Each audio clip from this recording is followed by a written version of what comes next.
Channel 2 News is everywhere you are, too, whether it's downtown Portland or even downtown Otis. No other TV station covers the Northwest like Channel 2 News. It's a source of information more of you turn to every day. So no matter where you live, Channel 2 News is there, too, just like the rain. And that's good news. Watch for the Spirit of the Northwest on Channel 2 News tonight. You're watching KATU Spirit 2. Mom, just watch the baseball playoffs. We're not on this week. No, we weren't canceled. Jeff Foxworthy, and maybe this time return next Saturday. Yeah, I'll still introduce you to Marie Osmond.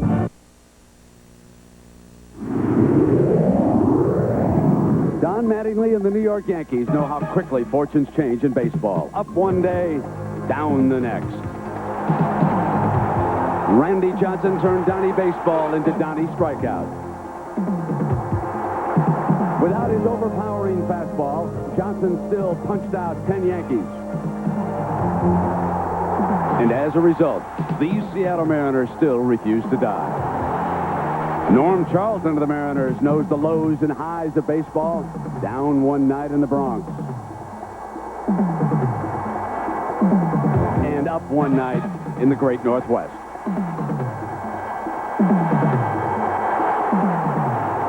But the Yankees did enjoy a record-breaking moment. Wearing Mickey Mantle's number 7 on his sleeve, Bernie Williams did something that Mick never did. He hit a home run from each side of the plate in a postseason game. When he came home, Lou Piniella just asked for a chance. Now he's got it. Buck Showalter was just hoping to avoid a Game 4, but now he's got it. About 5 miles away from Husky Stadium, ABC Sports welcomes you to Game 4 of the divisional series between the New York Yankees and the Seattle Mariners. Another crowd in excess of 50,000 on hand in the Kingdome. Good evening and welcome, everybody. With Jim Cott, I'm Brent Musburger. I think it's safe to say that Buck Showalter and perhaps Don Mattingly both were sleepless in Seattle last night. But Mattingly came to work very early and determined today. I tell you, Brent, it's pretty unusual to see Don Mattingly strike out 3 times in a game. Only the 6th time in his career. He did that last night.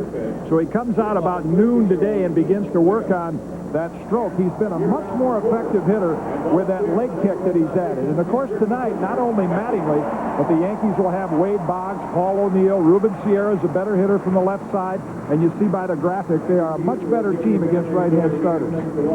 Jim, you know, everybody's aware of Ken Griffey Jr. and his greatness. But the non-brothers Martínez wreak havoc on the Yankees. Edgar Martínez, his lifetime stats against the Yankees are phenomenal, but oftentimes we forget about the other Martínez, Tino. And it was last night Tino Martínez had his chance to shine. Mariners were down 1. He takes Jack McDowell over the wall to give them a 2-1 lead. That really got this crowd into the game. And then later, against Steve Howe, bases loaded, he takes this into left field. 3 RBIs in last night's game. By far his best night as a Mariner. Now, Chris Bosio, Jim, what about him? This is his 2nd start in this series against the Yankees. Well, he may create some pitches tonight. I mean, he'll throw a little bit of everything. Not a power pitcher at all, and at best the Mariners hope they can get 6 innings out of him. Much better pitcher here at the Kingdome than he has been on the road. On the other side, Scott Kamenicki, he has been very good down the stretch for New York. Pitched his only complete game of the year last weekend against Toronto, and you see the 4-0 record at the Kingdome. The Yankees have won but 1 game here this year. Scott Kamenicki was the winning pitcher. So it'll be 2 right-handers, Bosio and Kamenicki. The crowd a little down with that Husky loss, but they'll be ready. Let's go to John Saunders. Guys, thanks a lot. We'll get you back to the Yankees and Mariners in just a moment. But first, an update on the other division series still underway. That in the National League. And Andres Galarraga, they pitched around Larry Walker last night in the 10th to get to him. He delivers with a seeing-eye single. Bichette comes in to score. He had doubled. And the Braves wind up losing this one in 10 innings after they came back to tie it. John Smoltz, 5-1 in the playoffs going into the game, but he struggled last night. I just feel like I put us in a bad situation. Even though I didn't lose the game, I felt like I lost it and missed the first time, quite frankly, in the playoffs. That I've been answering questions like this, and it's frustrating, but I'll learn from it. In my next start, I'll be just as tough as ever. Tonight, Brett Saberhagen for the Rockies, 2-0 in 5 postseason starts. Greg Maddux gets the call for the Braves. He started Game 1 and struggled. He's 1-2 in 5 career playoff starts and 0-1 against the Rockies. We, of course, will keep you up to date with highlights of this game, and we'll get you to the Yankees and the Mariners in a moment after this ABC News Brief and a word from your ABC station. On October 24th, Something bad is happening. someone...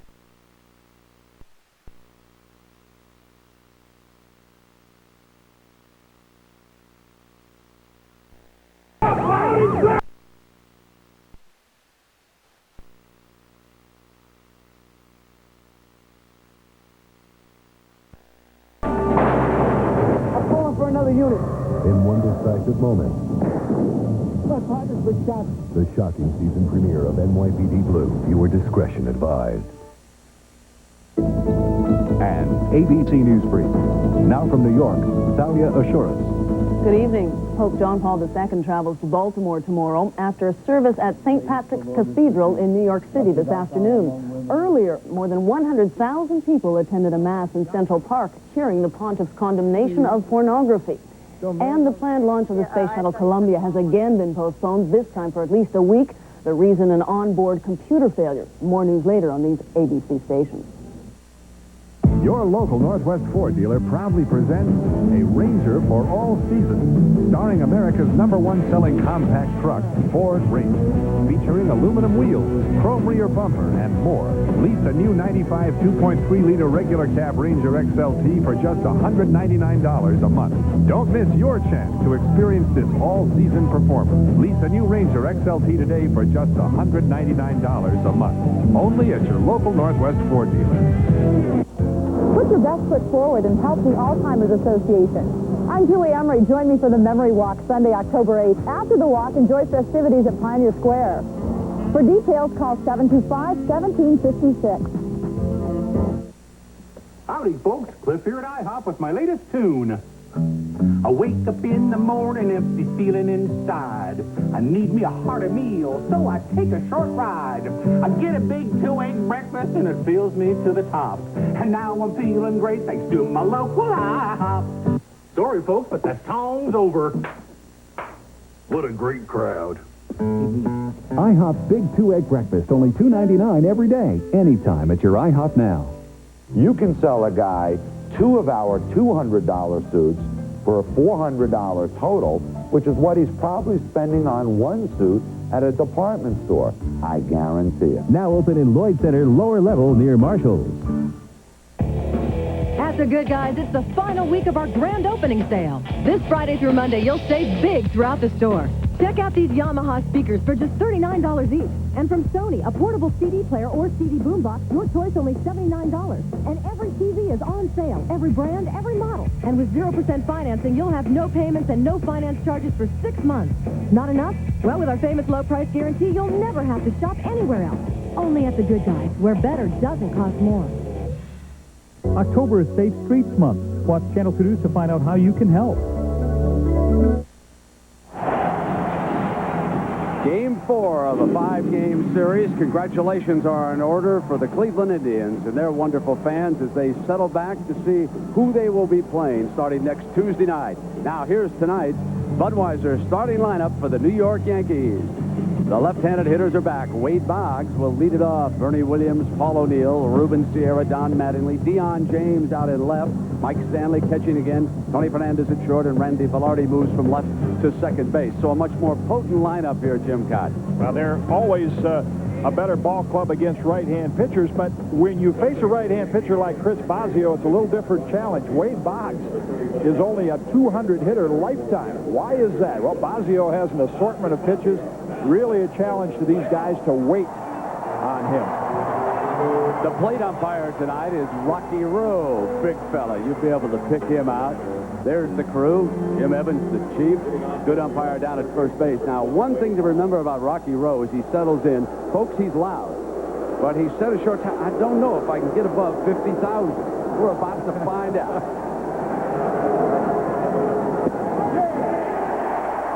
Nope, the crowd's going to win tonight, Rocky. You were right. We are not going to hear you.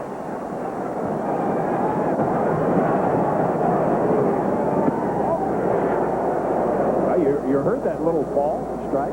Rocky with that body looks like he may have just come from Husky Stadium. Played linebacker this afternoon. Well protected as he looks in. Line drive by Boggs. Griffey goes over into the gap. And Boggs will lead off Game 4 with a double. He thought for a moment, and then he said, let's not be foolish. Let's hold right here at second base. Defensively, Jimmy, here is the Mariners, how they line up tonight. Same alignment as last night. We talked about their errors in the infield, but the opposite in the outfield. The strong throwing arm of Jay Buhner gunned down Randy Velarde last night. That's key play in the game. 3 assists already in the series. Bernie Williams, hard to believe, the first switch hitter in history to ever hit a home run from each side of the plate in a postseason game. If you're like me, you guessed immediately, oh, the great Mickey Mantle had to have done it. And if not Mick, maybe Eddie Murray, maybe some of the other fine switch hitters. And there you see Bernie with the number 7, honoring the legendary Mick and ready to go to work.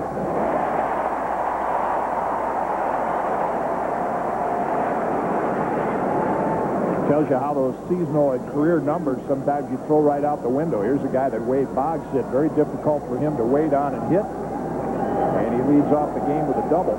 And his hamstring is almost completely healed, so he's running at full speed. Boggs out at second. Boggs very patient. Lead-off double. Trying to work his way through the first inning, and now Williams will take his time and dig in back there. Quick start by the Yankees takes 50,000 throats out of it.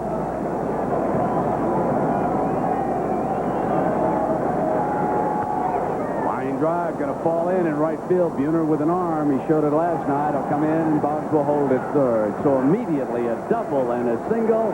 Men at the corners, nobody out, and here comes Paul O'Neill. You see, Chris Bosio has had trouble in the first inning, and these early innings are going to be key for both pitchers. For the Yankees, because a couple of runs off, Bosio can quiet this crowd down a little bit. Infield back.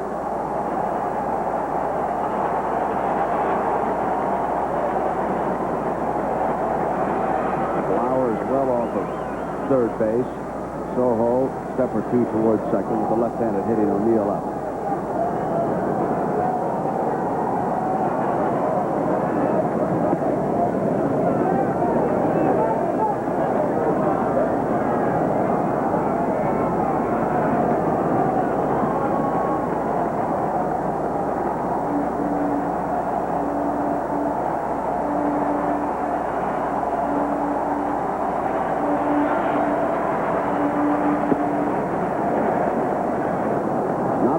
Start that Lou Piniella wanted tonight from Chris Bosio. And Paul O'Neill with those kind of numbers against Chris Bosio in a very favorable hitting count right now. Pick out a pitch in his favorite area. 2-0.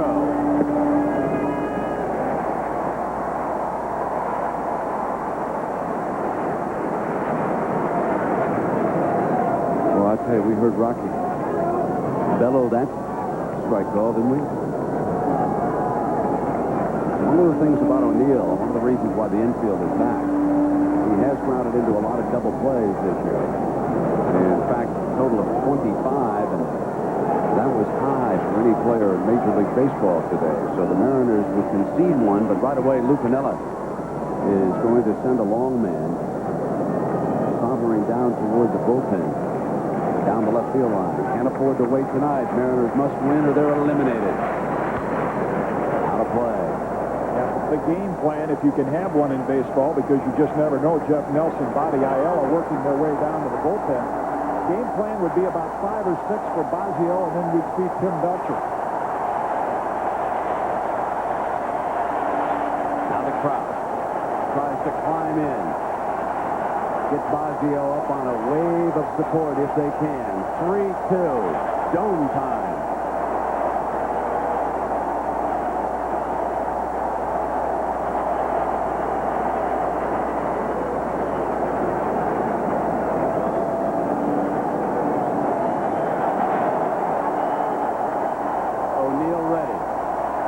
His Buckeyes came through with a huge win today.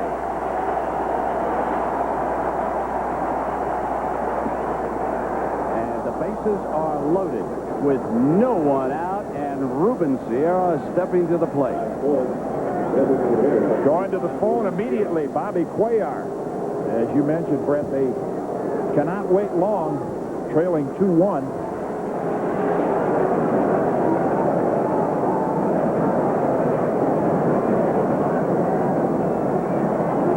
So Ruben Sierra, he'll bat left-handed against Fazio.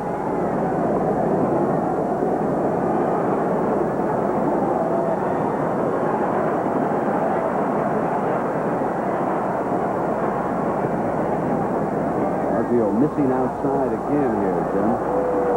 Well, it's a tough situation for Fazio. Hasn't found his control, and Ruben Sierra, great mistake hitter. If you don't put it right on the outside corner, that's when he does his damage. Anything outside third in. High fly behind at third base. Flowers with the chase to it, and Flowers with his back to the plate makes the throw home. Flowers! What a play, but he's safe. He beats it on the tag, Wade Boggs, but Flowers made a magnificent defensive play. They will appeal down there at third base.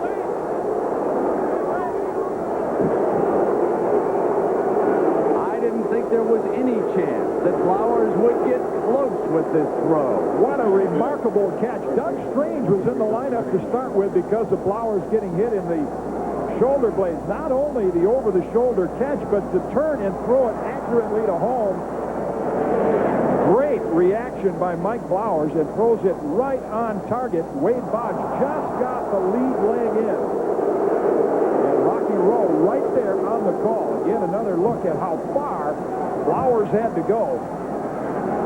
And it was only Boggs recovering from that hamstring injury. Here's the appeal at third base. Third base umpire Tim Wilkie said no, that Boggs waited. Now here's Flowers going back. No question about it, even as we edit from one machine to another, that Boggs gave himself plenty of time, made a nice slide. Wilson was unable to completely block off all the play. So Don Mattingly now steps in.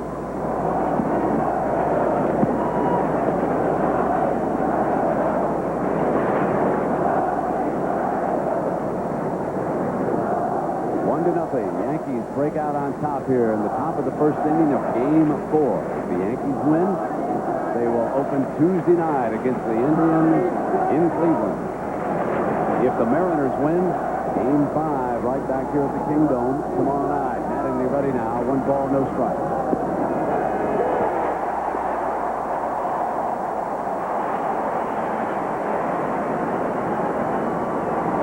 Good numbers against Fazio, as most of the Yankee hitters do.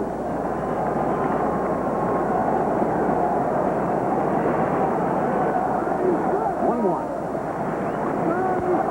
Up the middle. And it gets by a diving Joey Cora, and this will score 2. Mattingly drives in 2 runs, and it is a 3-0 lead for the Yankees here in the top of the first.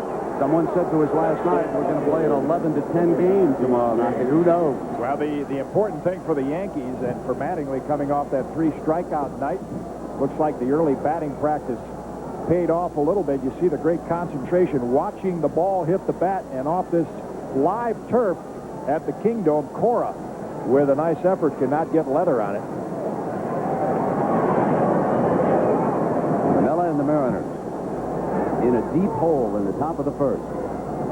Dion James, the Yankee hitter right now. Don Mattingly, the mark of a great player, has one of his worst nights ever. Comes back out at noon the next day, just what you would expect. Stands in that batting cage, gets enough practice, and was able to slip one through on the artificial turf and score 2 more runs here in the top of the first inning.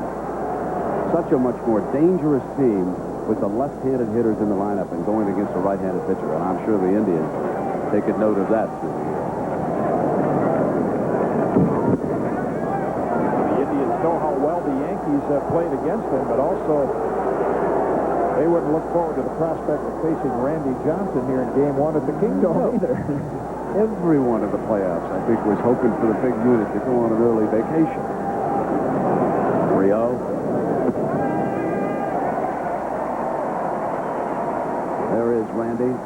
Another magnificent performance, keeping the Mariners' season alive. He did it in the one-game playoff against the Angels and again here last night against the Yankees.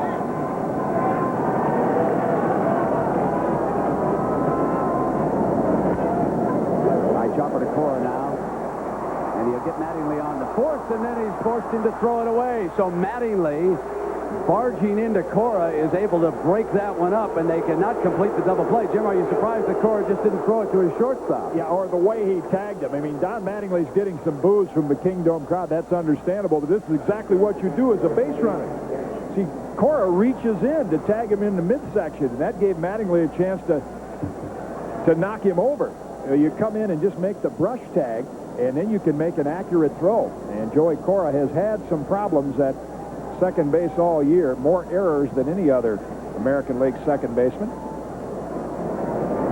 course, that he will not get charged with an error on because it was a potential double play and James not able to advance on the overthrow. But it does give Mickey Stanley an at-bat here in the first inning. I mean, Mike, I think I said, I'm still thinking of those days when he was switched to shortstop. Yeah, he played in postseason about 25 years ago, Mickey Stanley. With the Tigers. Mayo Smith, who made that switch, moved him to shortstop in the '68 World Series.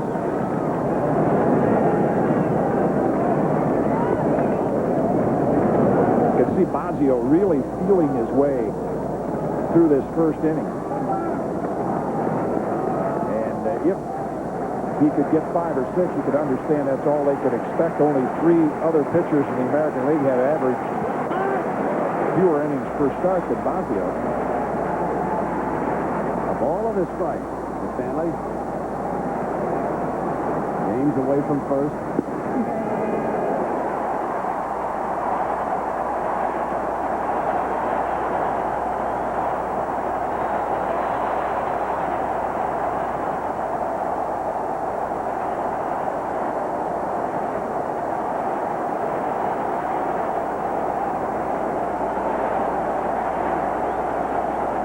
One and two.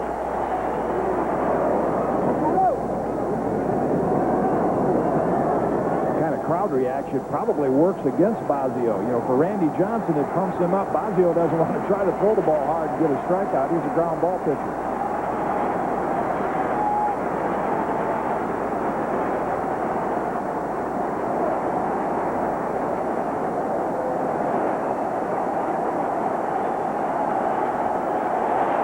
James away. And he got Stanley. But not before the Yankees and Don Mattingly put 3 runs on the board.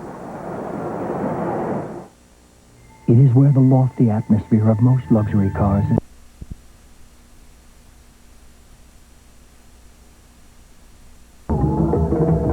This 1995 Division Series game brought to you by Toyota and their full line of quality cars and trucks. Toyota, I love what you do for me.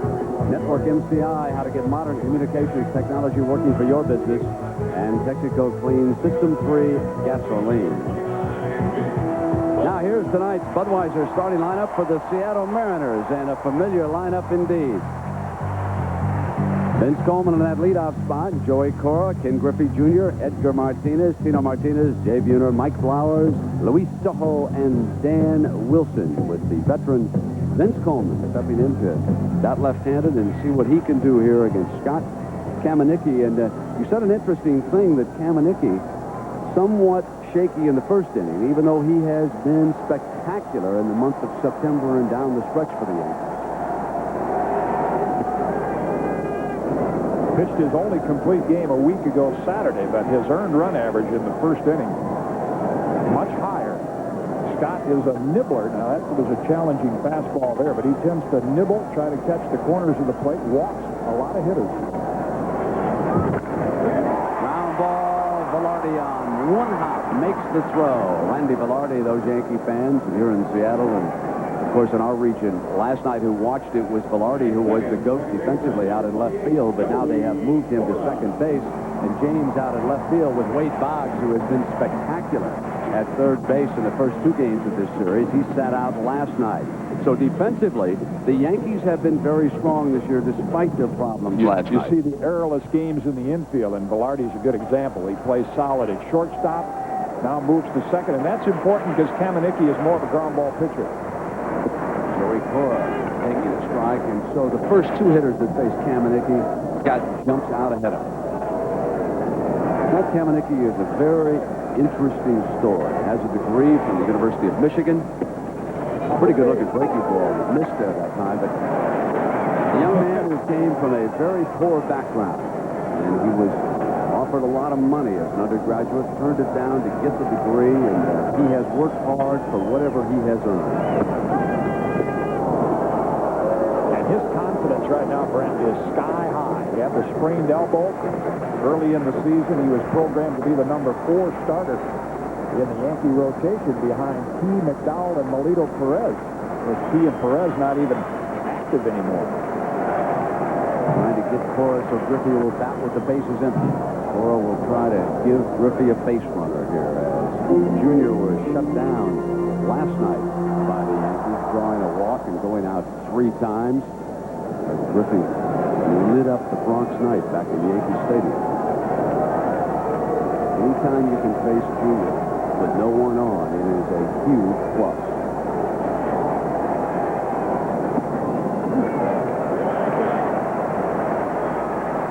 "25 years old.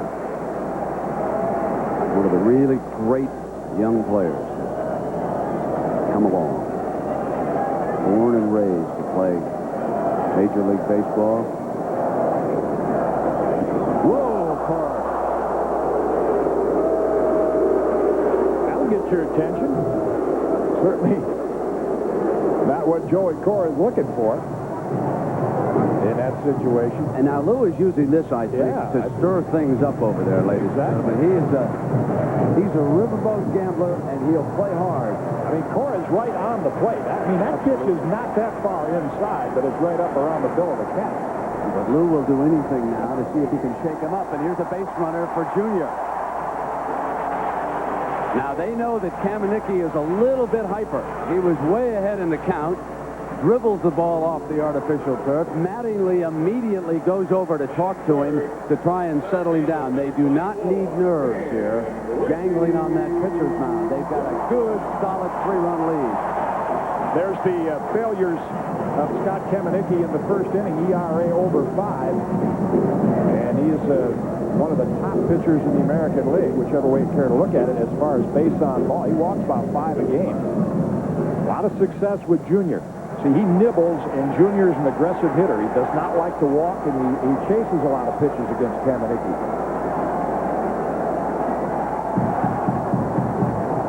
Kamenicki and Griffey. Hello.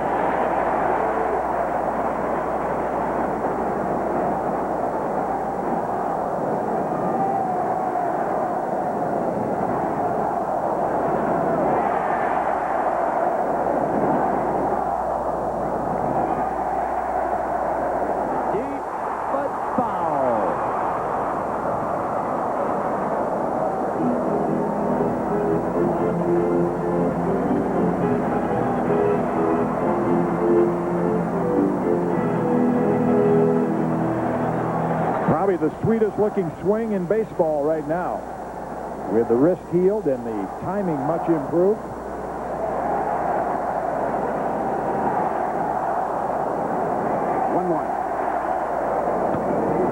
Slap foul, and of course if Griffey can reach base, Edgar Martínez, the American League batting champion, would step up with the tying run. One of the classy hitters, one of the great unknown stories of baseball. 1 ball, 2 strikes. He went too far. He has punched out Griffey. Huge strikeout for Kamenicki here in the first inning. Not only a huge second out, but a crowd-quieting strikeout. And his success against Jr. continues. Gets ahead with a fastball, and Kamenicki with a good overhand curveball that Griffey cannot hold up on. What about sending Cora in this situation and taking an aggressive approach to Mike Stanley here early on? I don't think with the Mariners down 3 and a guy in the batter's box that can get you 2 runs with 1 swing. Pinella's a gambler, but I don't know that he'd try that. Kamenicki is one of the Yankees' better pitchers at holding runners on. If it were an easier pitcher to steal against, I think Lou's got some capable hitters right now, and Martínez, both Martínez, that can take it out of the ballpark. Again, Kamenicki jumps ahead with the first pitch. Quick throw over, and we could see that was a lightning-like move out there. In the 36 years I've been around big league baseball, Brent, I've never seen a manager pay more attention to base runners. Buck Showalter calls all those plays from the bench, a lot of step-offs, the quick step over there, hold the ball for a long period of time. And he got that in minor leagues, coaching for Barry Foote, former big league catcher, who played for Gene Moss. And that's where all of that comes from, the attention to the base runners. A lot of speed in the game of baseball today, and Buck pays close attention to it.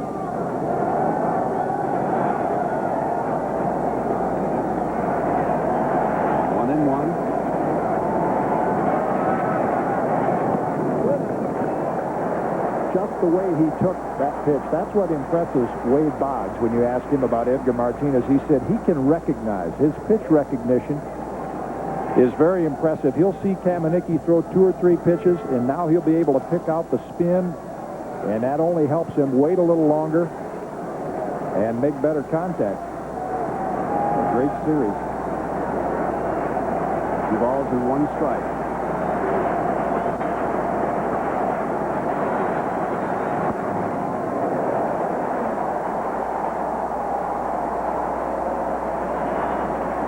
The patience of great hitters through the years, Jimmy. I'd love to sit and listen to the old-timers tell the stories about Ted Williams, Stan Musial, those hitters. They knew the strike zone and knew it very well. And he wants to get as long a look as possible. I mean, he's got that back foot barely on the batter's box line. His pitch, 3-1. In too tight now, and there's 2 on, and here comes the man who did major damage last night, Tino Martínez.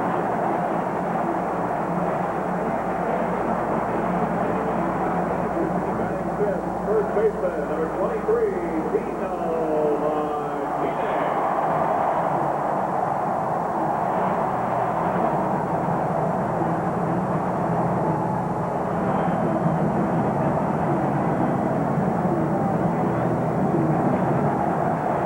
The Yankees lead it. Bottom of the first inning. It's 3-0. The Mariners with the tying run at the plate against Scott Kamenicki and 2 outs.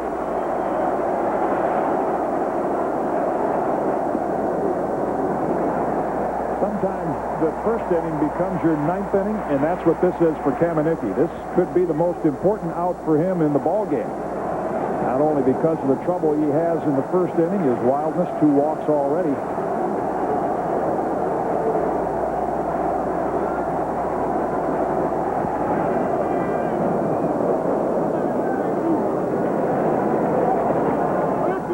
One time, first round draft choice by the Mariners. They have waited for him to turn in the kind of numbers that he did this year. 1-1 now with 2 outs.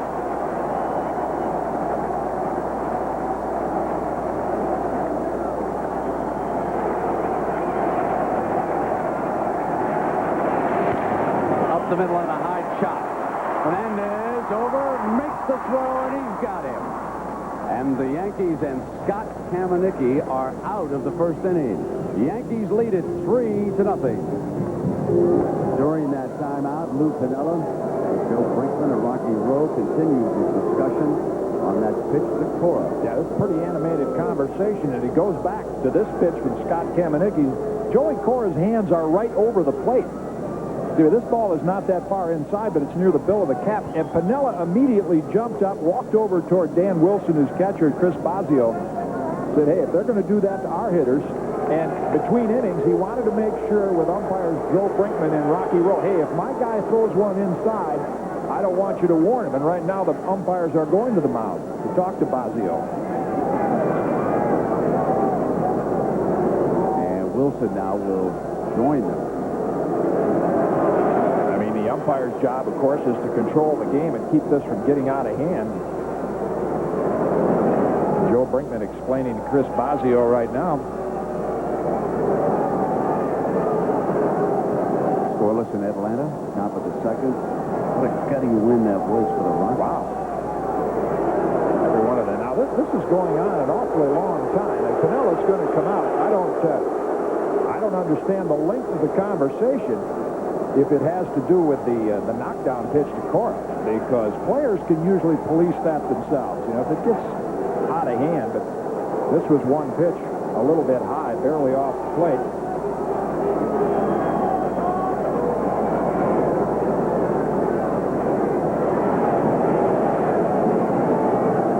Now, we could read Lou's lips last night. Can't read them last night after he took Randy Johnson out after 7 innings.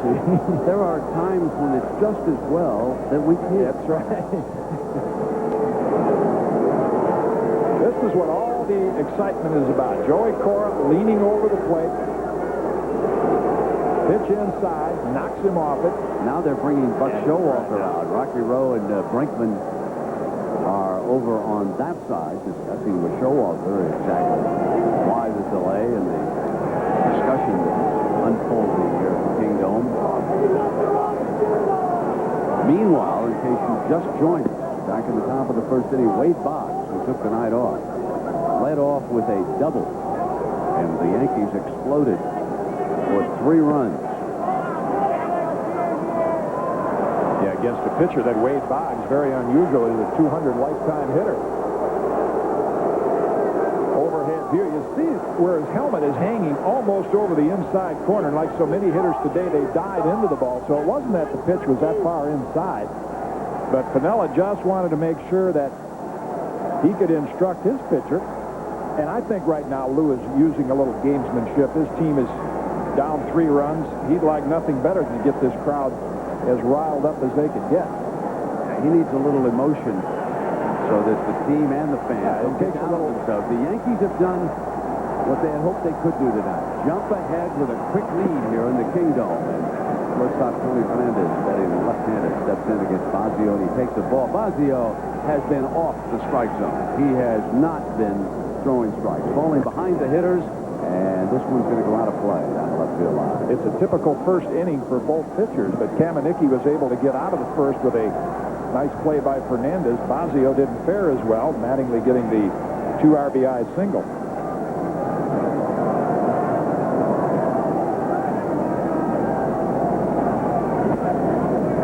And again, this time missing way high. At any moment, I would expect some activity down in that bullpen if he continues to throw as many balls as he has so far. 1 base runner is probably all it'll take. Soho. Fernandez is gone.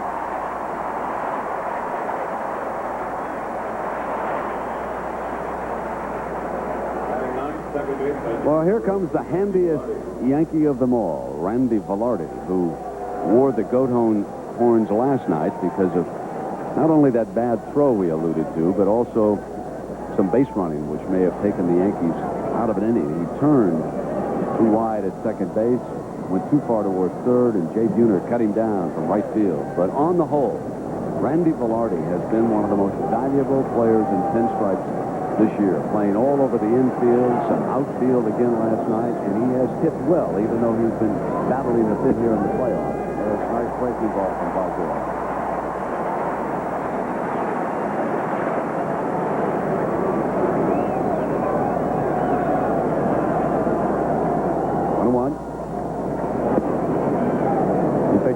Velarde in spring training was down at the Homestead free agent camp. A long time for the Yankees to finally sign him. One of those guys where the numbers don't really tell you the true story of his value to a ball club. You look at the home runs, RBIs, batting average.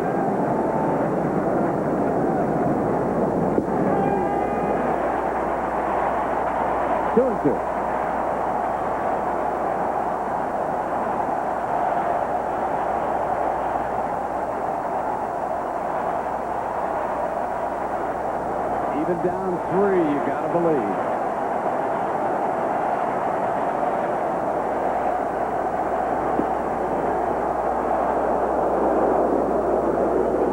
Body language by pitchers tells you a lot. And we've seen both Kamenicki and Bosio looking in at Rocky Row. They'd like to see that strike zone expanded. Wilson's sitting way off the plate. It caught part of the plate, but obviously too low.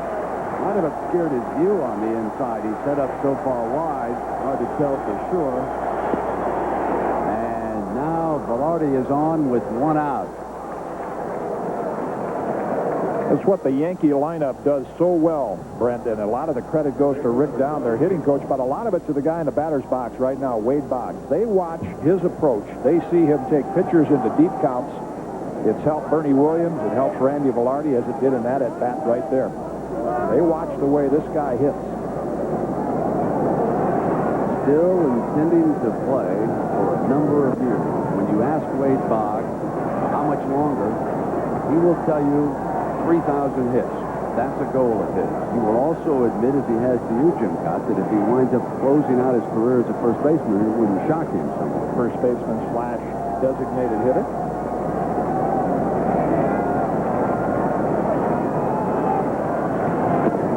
And to some fans, that sounds selfish. You know, the most selfish player in the world that I was ever around was Pete Rose. Yet he was a great team player, because when you have a guy like this trying to get 3-4 hits a game for his personal goal, it also helps your club. And they're up down in the bullpen. No surprise there as Bosio throws this one for a strike, and it's 2-1 on Boggs, who started it all back in the first inning when he led it off with a double.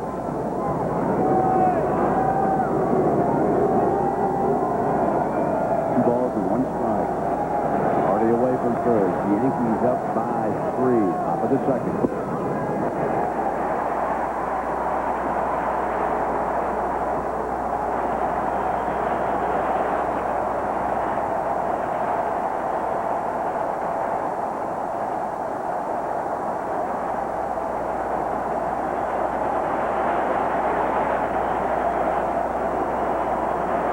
Two.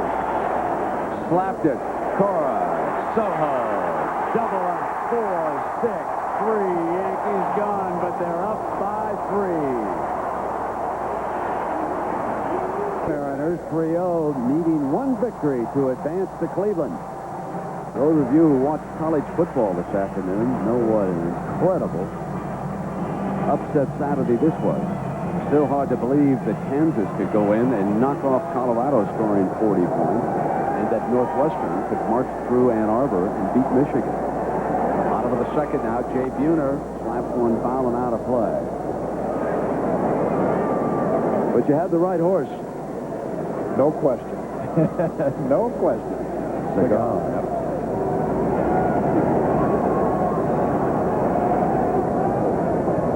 The ball to the strike on Buhner.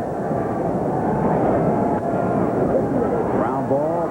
Up with it on the turn. Bad throw, but Mattingly makes a nice play at the other end.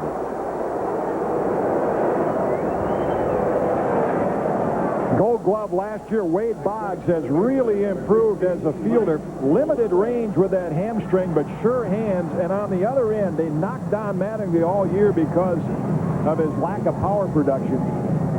But the Yankees have to take a long look at how valuable he is at saving errors like this. I mean, not only catching the ball, but being able to reach up and make the flip tag. Not many first basemen make that play, if any.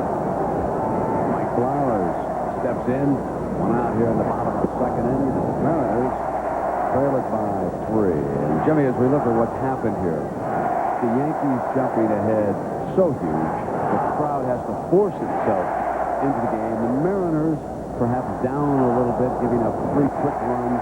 The Yankees can relax now. Kamenicki can just concentrate on throwing strikes, although he's behind 2 balls and no strikes to Flowers.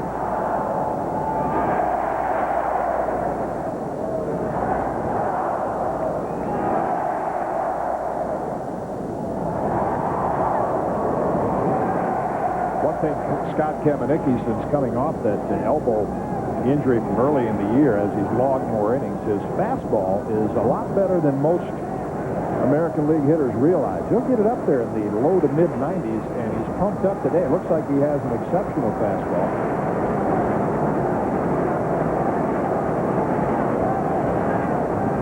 2-1. Deep to right field. Back goes O'Neill. O'Neill to the warning track and up in the air, and he's got it. O'Neill goes back to the wall and snags one.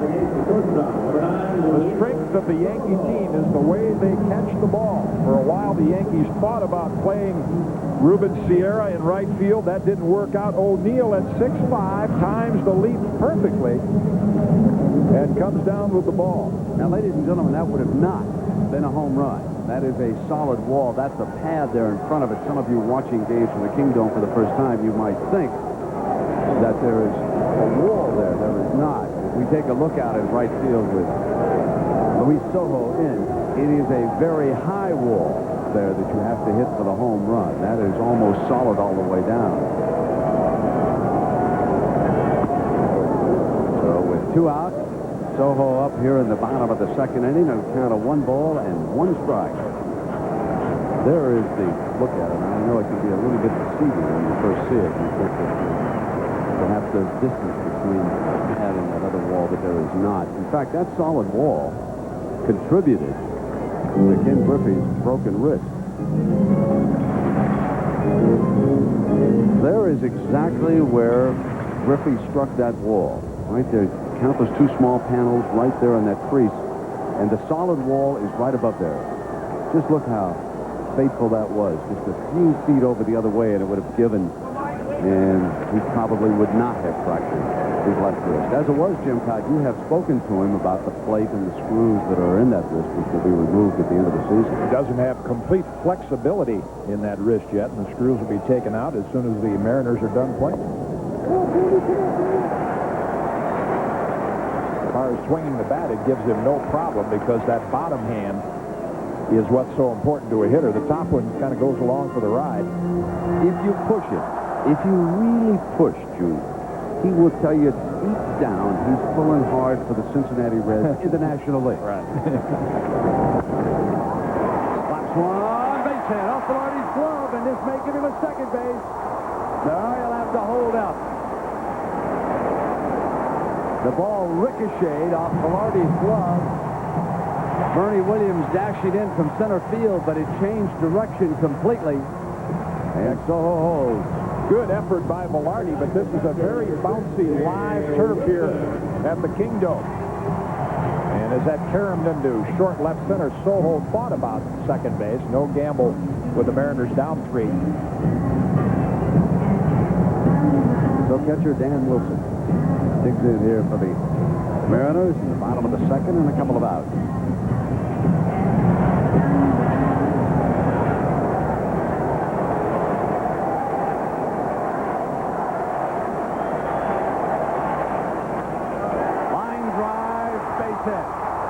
Soho will hold at second. Runners on at first and second. 2 out, and here comes Vince Coleman.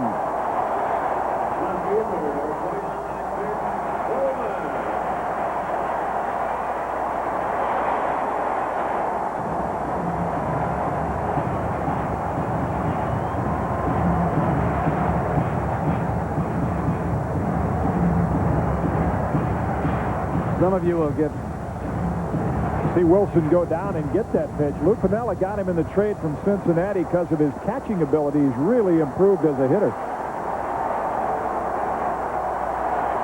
And again, the tying run at the plate. High chopper. Fernandez backs up. This will end it. Through 2, and the Yankees with 3 first-inning runs, 2 scoring on an RBI single by Don Madison. To meet Ken Griffey, and Make-A-Wish has granted that for him. Hi. Hi. How are you? Maybe the only wish that he ever had. And it's like, yeah, I've never turned anyone down, and I won't, because you never know how long they have. Anything you want to know? Keith said the only thing I want from you is a bat, and he wanted to toss. Those are the only 2 things that he wanted. It's an experience that you can't forget. Is this your favorite player right here? Yes. You picked a good one. just tempted to surrender, would you? Not here. They won't do it. We move along to the top of the third inning. Jim Cott and Jack Arute, who has joined us tonight for a little double dip coming down for the college football scene up there at Husky Stadium. Nice to have you along with us here tonight. Bernie Williams now stepping up to the plate. And in case you joined us late, it was a landmark night for Bernie last night. You will see that he is wearing the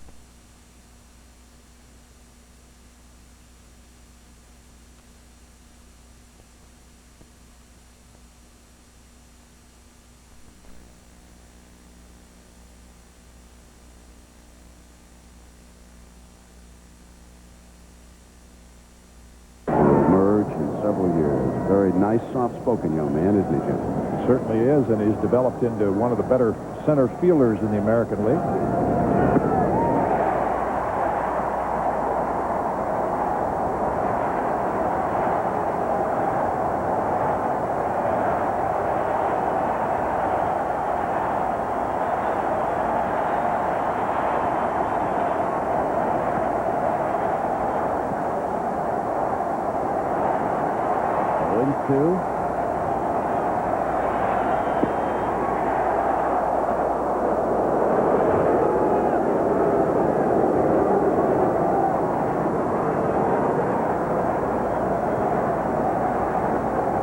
Hitters being very selective.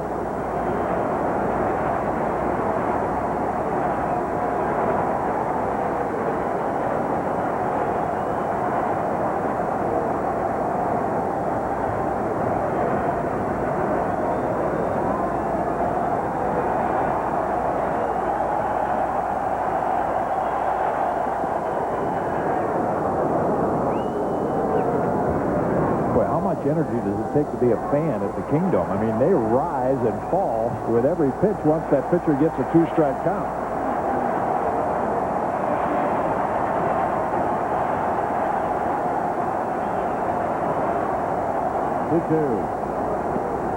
Now it's full. That's Fazio's game. That's the Yankees game. And especially Bernie Williams, that's where he's made a lot of his improvement, does not chase bad pitchers very often. And Fazio will try to get you to chase the borderline pitches.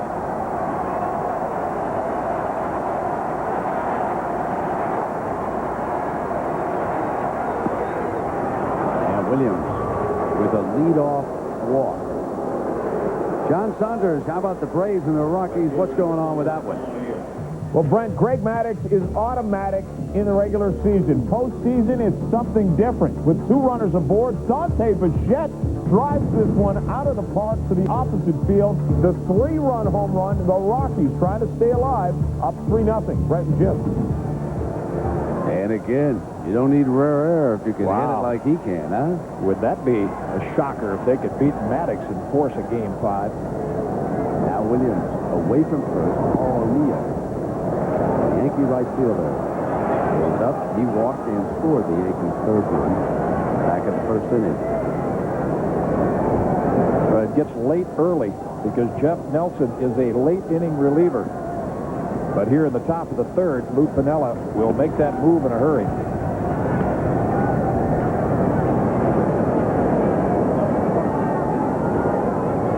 Well, already Fazio has walked 3 hitters, given up 3 Yankee hits, behind 3-0.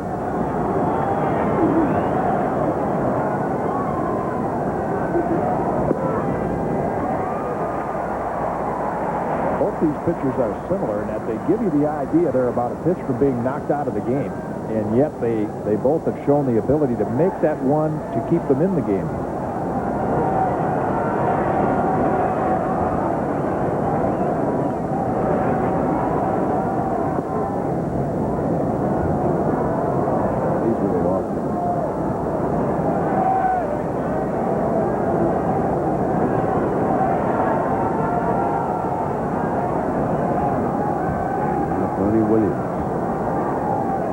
Away from first base. You can see still on the 3rd of inching away. Drive. Deep right center field. Put it on the scoreboard. Paul O'Neill makes it 5-0.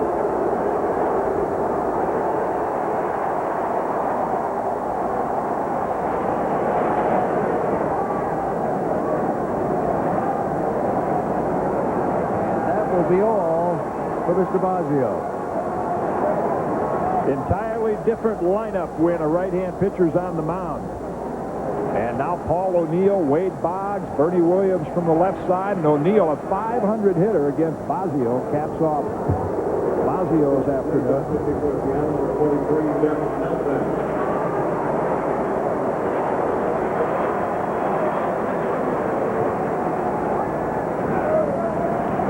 5 runs on 4 hits, including this home run by O'Neill.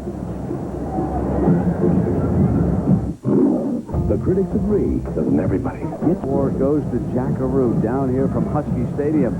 Jack, does this place remind you at all of Wrigley Field, partner? Well, Brent, after that home run by Paul O'Neill, it does, because when the ball went up into the crowd, the first thing the crowd did was not keep the ball, but just like at Wrigley, throw it back in. Now, we saw it again last night, and we see it again tonight, so maybe there's a tradition building here in the Kingdome as well. If they don't score some runs, it'll be a short tradition. They'll have to wait until next April, partner. I tell you what, this has really become a baseball city. There are some Yankee fans. Well, they don't like New York, the Mariner fans here, obviously, but very creative banners by the Mariner fans. Disappointing evening for Chris Bosio.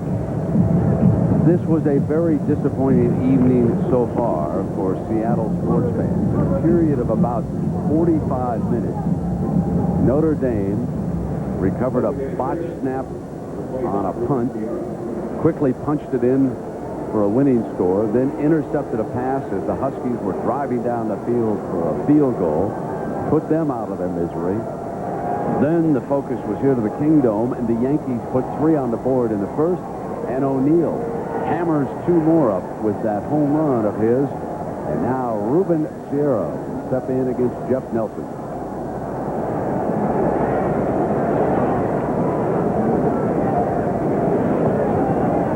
So it is uphill now for the Mariners, trailing it by 5 runs.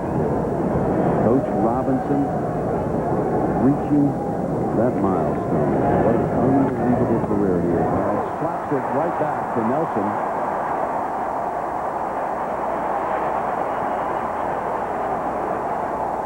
So now it's time for the Lexus Diamond Dust. Kirk Gibson was the last player to end a postseason game with a pinch hit home run.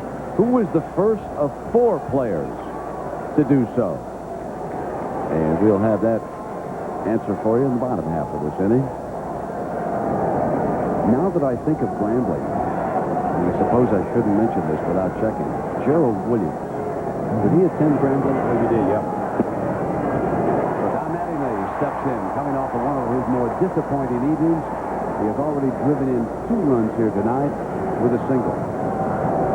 The Yankees trying to get on that plane and head for Cleveland and the American League Championship Series. Not only is a win here huge because you win the series, but it would allow Buck Showalter and the Yankees to rest David Cone for the opener on Tuesday night.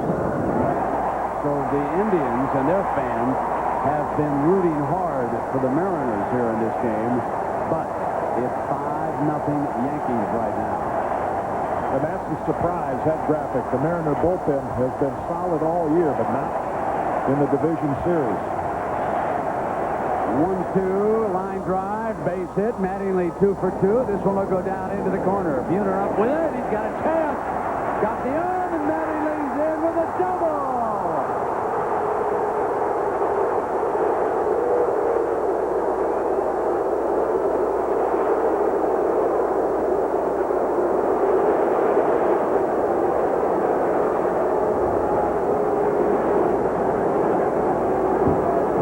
Turns on the breaking ball and running hard from step 1, but again, it's the strong arm you referred to of Jay Buhner, right on target. Soho thought he got him on the hand. Dan Morrison saw it otherwise.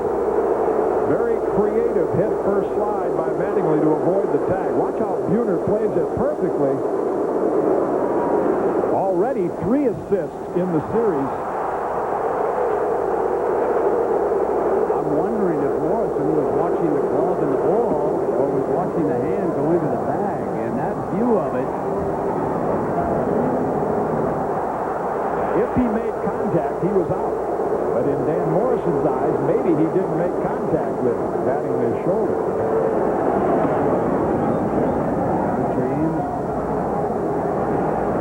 This is what Dan Morrison is looking at right there. And he had to make the judgment whether Soho caught Mattingly on the elbow with the glove. He didn't think he did. He had the best view of it. Deion James now with a count of 2 balls and 1 strike. Soho has been involved in a couple of interesting plays out there at second base. Boy, I'll tell you, Buhner last night, he gunned Velarde down. And this time, certainly it looked like the ball got there at time. High, shallow center field. And Griffey puts him away with Mattingly quickly retreating to second base. 2 out. Mike Stanley coming up. And the Rockies leading the Braves and hoping to force a Game 5. If the Rockies had a real good closer, you could only imagine what might have happened in that series. Twice in the 9th inning, the Braves rallied in Denver. And then last night, battling again to tie it, but the Rockies win it in the 10th. And now tonight with another lead. Can they hang on? It's 5-0 here. Yankees over the Mariners. 2 out, Stanley.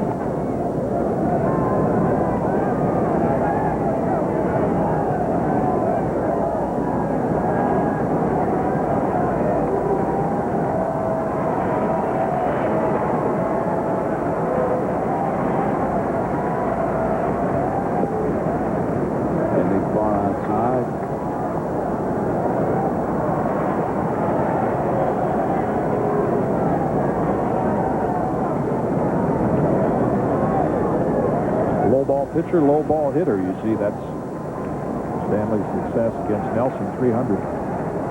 2 balls and no strikes. Count on the Yankee catcher.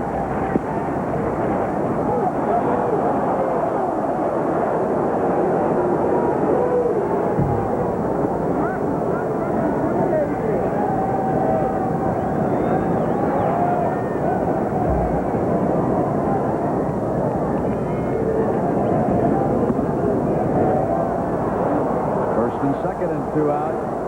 And we check in with John Saunders. John?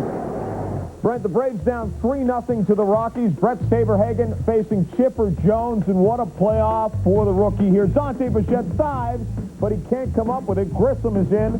Lemke follows him, and the Braves on the board 3-2. And Fred McGriff has just hit a 2-run home run. The Braves have taken a lead 4-3. And they could not hold on. 5-0 here with Tony Fernandez swinging and missing. We've got 2 out. Yankee runners on at first and second. Jeff Nelson, the second Mariner pitcher. Yeah, of all the late season acquisitions, it's been Brett Saberhagen of all the pitchers that has been the most disappointing, and he's given up those 4 runs today. David Cohn has done what the Yankees thought he would. Andy Bennis has been effective here in Seattle. But Saberhagen has not been. There's a very happy Buckeye. Raised in Columbus, Ohio. Signed a baseball contract out of high school, but he loves Ohio State's football team. And next week, big one for the Bucs. They'll play Wisconsin up in Madison. Paul O'Neill thought he might be a pitcher when he signed his pro contract. That was his strong suit in high school. And then they found out how well he could hit. Lou Piniella found out. He was a member of their championship team in 1990. Quite a Cincinnati connection here between Piniella and the Mariners. Woody Woodward, another member. Mariner front office staff. With them down there, a ball and 2 strikes and 2 outs. Up the middle, a high hop. Sojo's got it, and he'll force the runner at second. That'll do it. But the Yankees scored 2 more on Paul O'Neill's homer. They lead it 5. Chipper Jones doubled a drive in 2 runs. Here's what happened. Fred McGriff, the pitch is up, and he takes it to the opposite field. Pacheco's back, but this one is gone. The 2-run home run, and the Braves have come back from down 3-0 to lead 4-3. Brent and Jim.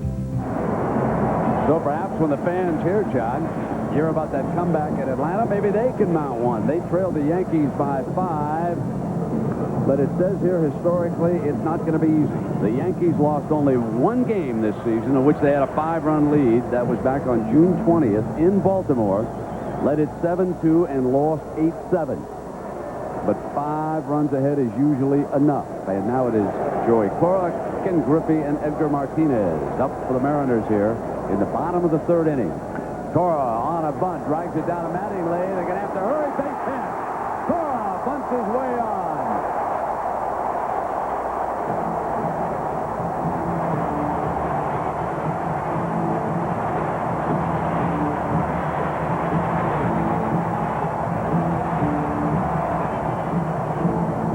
Perfect bunt by Joey Cora. Once he gets it by Scott Kamenicki, look what Mattingly is thinking about doing. He wants to catch it and run to the bag at the same time. The only way he could have made the play.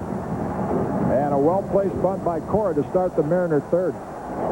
Now, Kamenicki got Griffey at his last at bat. Made him look bad on strike 3. Let's see what happens this time around. Line drive, base hit. Cora will hold at second.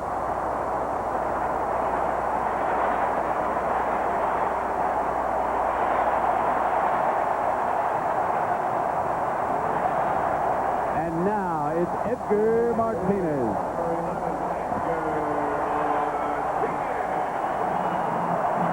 Great plate coverage, goes out and gets that ball down and away and just gets enough of the barrel on it to loop it into right field. Boy, he has been that for the Mariners, Edgar Martínez.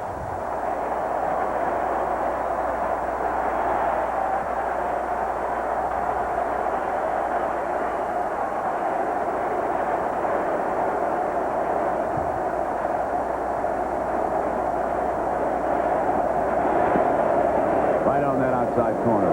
Good pitch by Kamenicki. Vince Coleman played in the 1987 World Series between the Minnesota Twins and the Cardinals. You remember the noise in the Metrodome. He said it's close in this building, not quite to that level.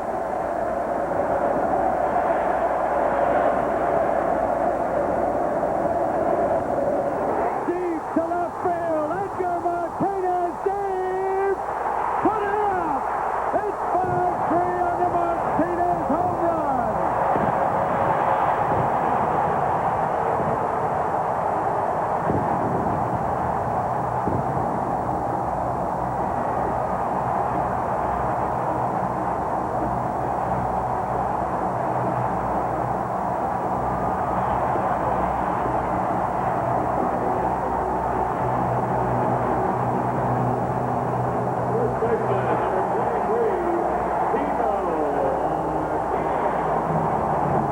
Gets a fastball up and in and turns on it. He is a .350 hitter lifetime against the Yankees.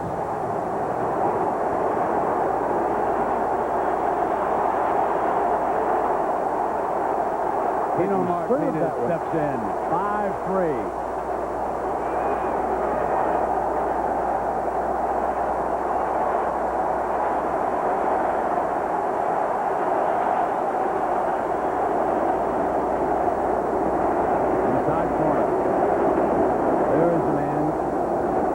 They play in the Pacific time zone, it is hard for those of us in the Eastern time zone to appreciate just how good this man is. But Edgar Martínez is simply one of the best in the game.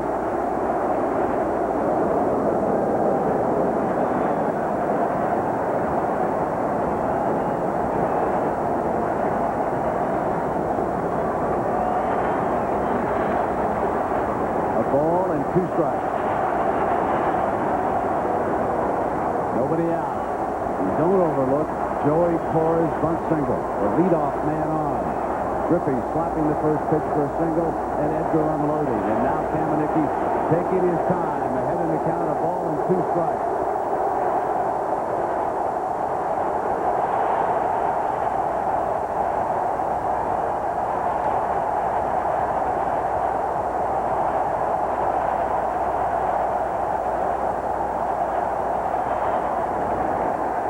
see Stanley slip outside.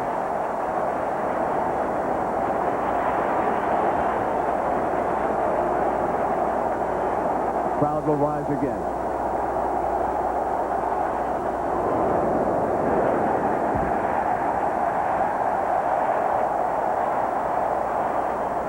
They are creative with their banners here at the Kingdom.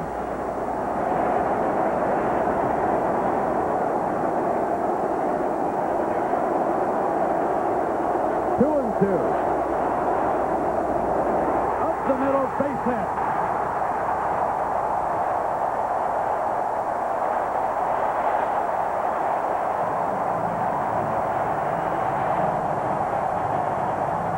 And Buck Showalter gets someone else right now with the tying run coming to the plate in the bottom of the third inning.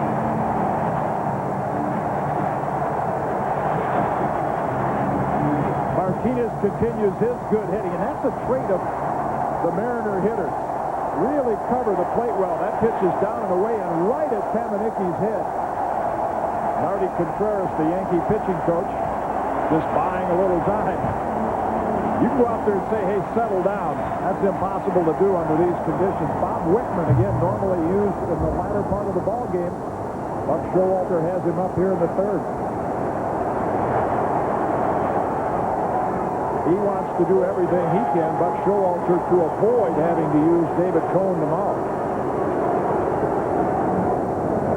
Right fielder, number 19, Dave Buhner.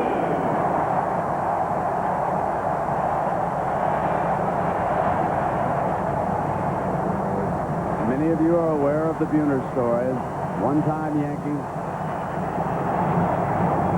has hit very well against his former club. Steps in now, representing the tying run against Scott Kamenicki, who is struggling here in the bottom of the third. 4 hitters, 4 base hits, including Edgar Martínez, home run. And now Buhner out of play.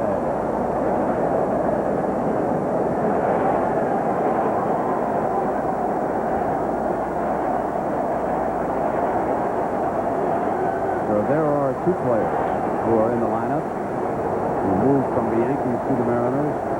Ken Phelps and Jim Bluebird watching somewhere tonight.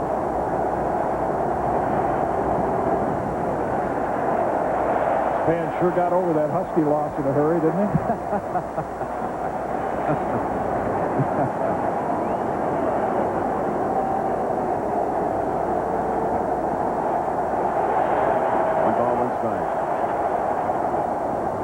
Tell you a cute story about that.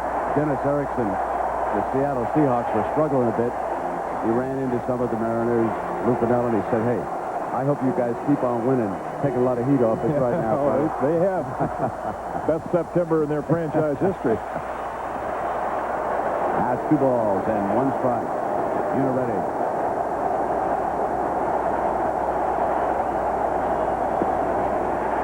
And here's Buhner's pitch coming up now.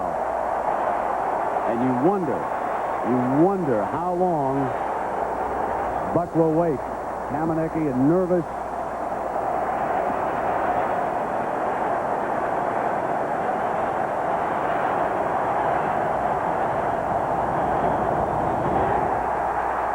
Two men on and nobody out. Third baseman, number 16, Mike Lauer. Fernandez into the mound. Wickman obviously ready and waiting. Yeah, you'd say 2 men on, nobody out, 2 runs down, bunt situation. No, I don't think so with Mike Blowers. Lou Piniella uses the sacrifice bunt more than most managers, but Blowers the guy that can do some damage. Like Buhner, great RBIs per base hit this year. 96 ribbies, just a little over 100 hits. So the Mariner third baseman settles in now. The go-ahead run. He squares, takes it back, and Rose got a strike, and Blowers does not agree with the call. A surprise move right there by Lou Piniella because of Sojo in the on-deck circle. You would think he would rather have Flowers swing the bat. Mattingly and Boggs respect the bunt as they shorten up at first and third. Velarde and Fernandez back. Runners on at first and second.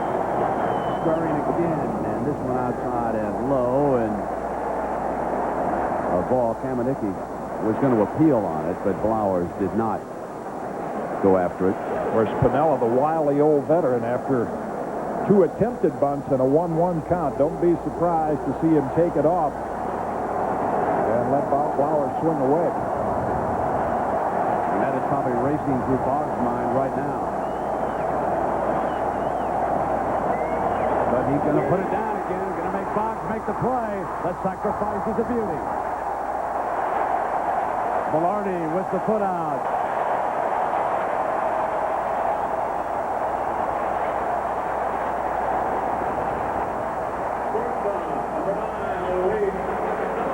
Great execution. Not often you see a guy who's known as a home run hitter lay down a bunt like that. Boggs has only one play. In fact, Velarde has to hustle over to first to make the tag, and great confidence in Luis Sojo to knock in the tying runs. And it's richly deserved. Sojo with a huge bases-clearing hit in that one-game playoff against the California Angels. Now he can draw the Mariners even with a single. Trying to go to right field, slaps it foul.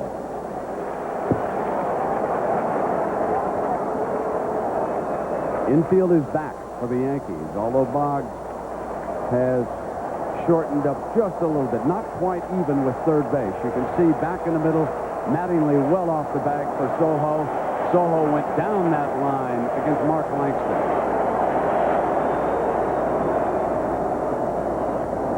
In the air to right field, curving toward the stands. This again is why it surprised me that Lou Piniella used Flowers to bunt, because Soho has good numbers, but he's a chaser. He chases pitches out of the strike zone, and Kamenicki has gotten him to do that. And you can bet now on 0-2. They are going to try to make him offer at something well out of the strike zone. Down 5 runs a short time ago. Suddenly, the tying run is perched at second. Baseball theater. Can't beat it this time of year.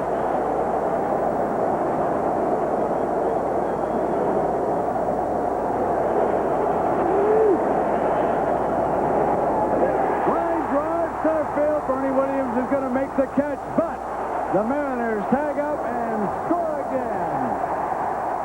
It's a 1-run game. Tino Martínez from third base.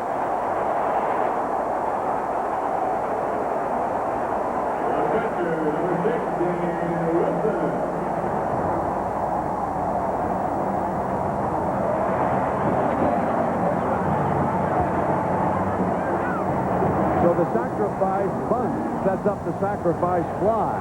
Good effort by Soho. That pitch had a little too much of the strike zone for Scott Kamenicki. And Soho got enough of it to get it to the outfield. Dan Wilson, 2 out. Jay Buhner at second with that tying run.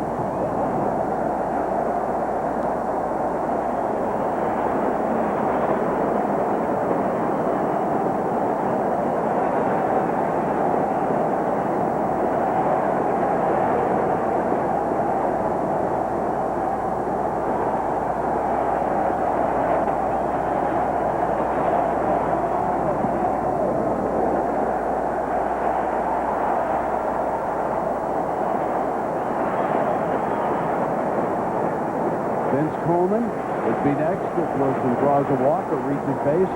Coleman, the only Mariner hitter not to have batted this inning.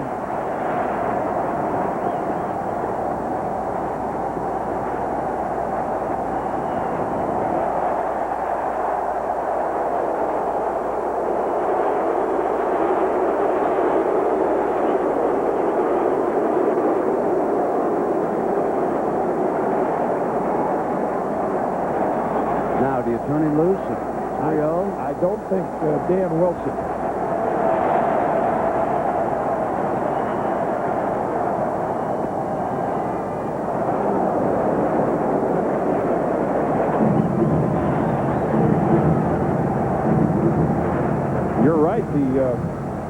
Mariner fans did look at that Atlanta score, and the Mariner players say, hey, we could do that too.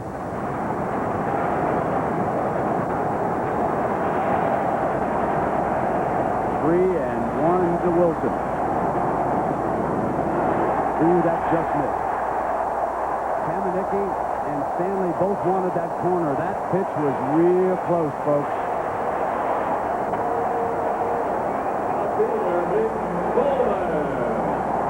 That's how close it was. Stanley set up outside.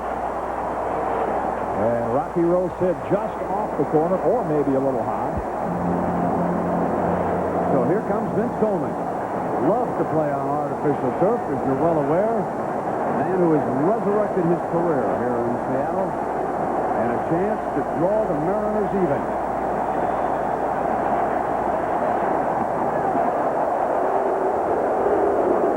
Four runs allowed by Kamenicki matches his season high for one inning.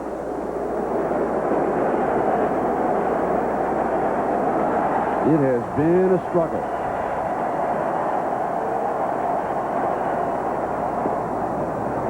Good pitch there. Pence came up to me at the batting cage. He said, I had a friend call me from the East who heard you and Jim Cobb last night. He said, you talked about me being a punter, and the guy said he was making that story up. It was Greg Coleman who was the punter. He said, no. Brent and I have been around long enough that he knows I was cut by the Washington Redskins. A ball and a strike.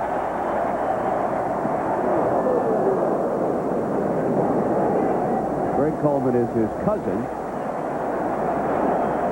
And, of course, he did have a punting career in the National Football League.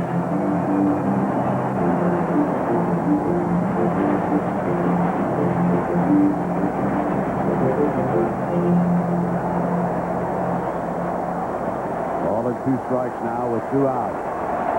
Jay Buhner perched at second. Wilson on at first.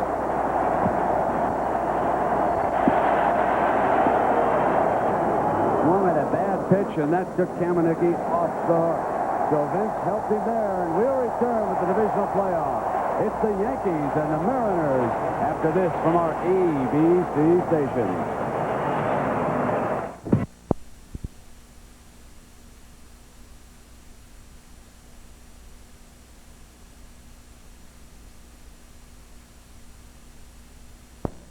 So we just watched as Randy Velarde bounced out 6-3 here, so that is the first out at the top of the fourth inning. The Yankees jumping out to a 5-0 lead. Paul O'Neill with a 2-run homer in the third inning, and then the Mariners bouncing back in the bottom half with 4 runs.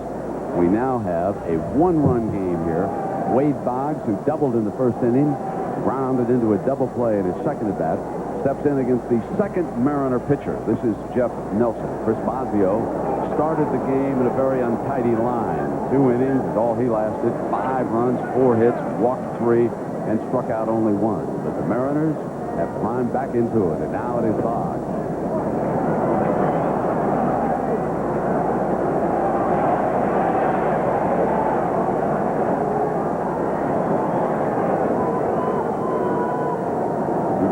No strikes.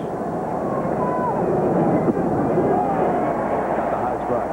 Well, you've heard it before from managers, but this is the most important inning for Lou Pinella's pitcher, Jeff Nelson. You get that crowd up, score 4 runs, you want to shut the other team down in a hurry and get back to the dugout. No, he did not go. Third base umpire Tim Welke. He's outstanding ball and strike man. If you ask some of the pitchers around the American League, he's working down at third base here. 3 balls and 1 strike. Rocky Rowe, the plate umpire tonight. Big Rock. And Boggs coaxes a walk, and this Division Series game is brought to you by McDonald's. Have you had your break today? Smooth Busch beer and easy drinking Busch Light. And Chevrolet, the cars and trucks 36 million people depend on every day. Genuine Chevrolet. With Jim Codd and hustling Jack Arute, I'm Brett Musburger. Very nice to have you along tonight. We've got plenty of drama still ahead. Here's a man who provided the highest moments of the Yankee loss last night, homering twice in New York. Center fielder Bernie Williams steps back in now with Boggs on at first base and 1 out.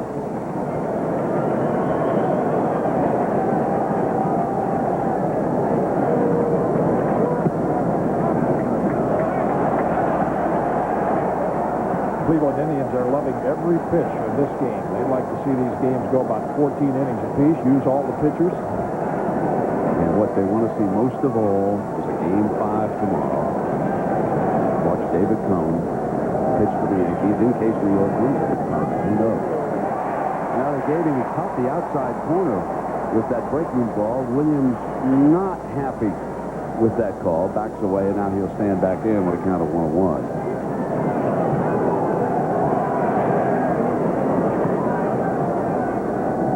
Catcher Wilson, one-time hockey goalie as a youngster growing up. And Jim Cott was telling our fans last night that one of the reasons why this team has come along is his maturity behind home plate.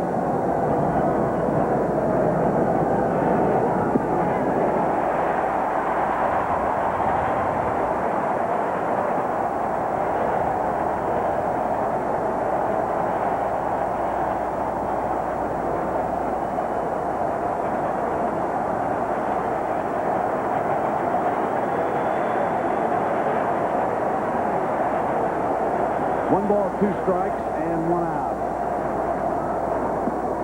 Swung on and missed.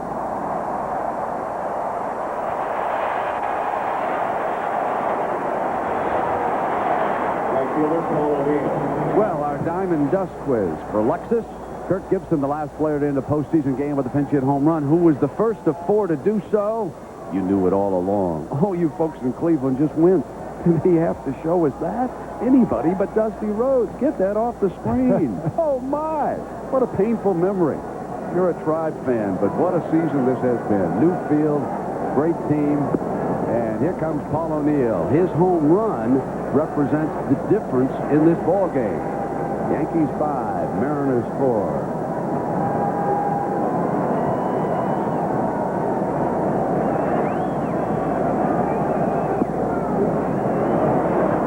So many memories now that I think back to 1954. Bob Feller did not get a start, as I recall, for Al Lopez. Willie Mays makes that great catch on Vic Wertz in center field. I can still see that remarkable throw if I close my eyes. And Dusty Rhodes, hello Polo Grounds. 2 balls, no strikes.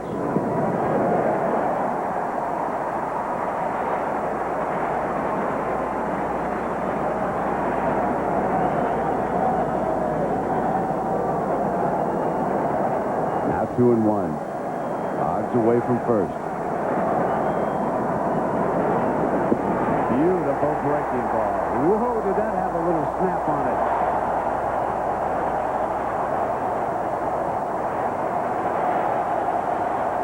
At 6'8", coming from third base, and catches the outside corner with it. 2-2. And it goes full, so Boggs will be moving with 2 out now.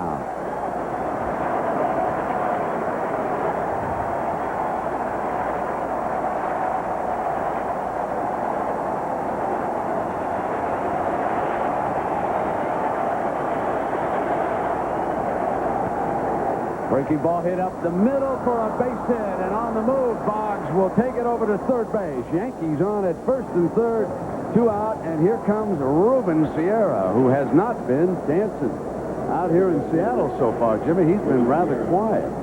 Mariners doing a good job against Sierra in the Kingdom. Paul O'Neill, because the Mariners play him way around the pull, hits that breaking ball actually through the normal position for the second baseman. Ends up a base hit. And this is a good matchup for the Yankees. You mentioned Sierra has not been doing much dancing. But Nelson, with that 3-quarter delivery, pitches right into his strength. This is a big moment for both sides right now. 2 out. Sierra steps in. Watching Nelson.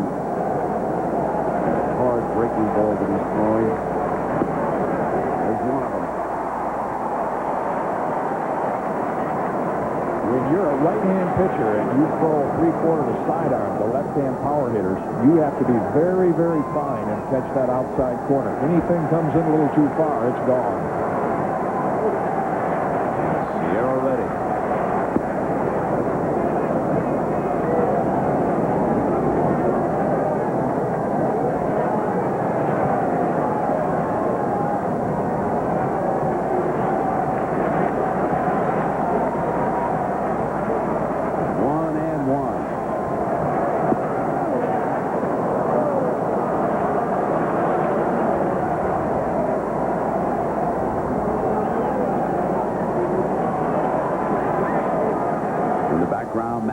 2 for 2. Drove in a pair with the first inning single. Now Sierra. Out of play.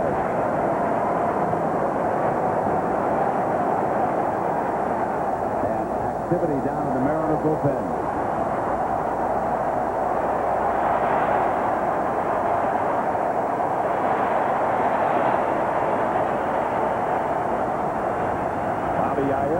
Beginning to loosen.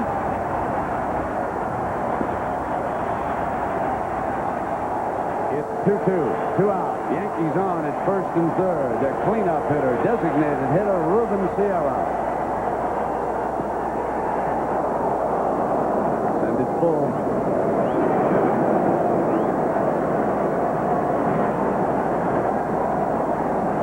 O'Neill moving from first base on this pitch.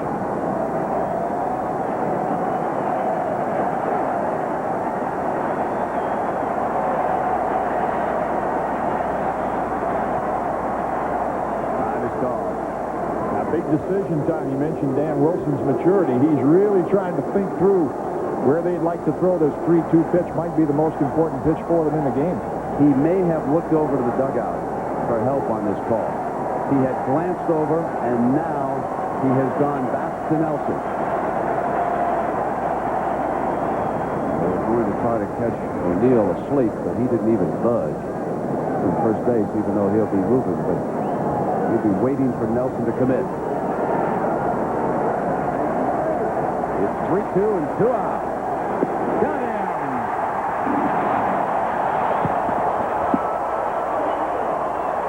The Yankees are scoreless in the fourth. It's a one-run game in Seattle. Got him!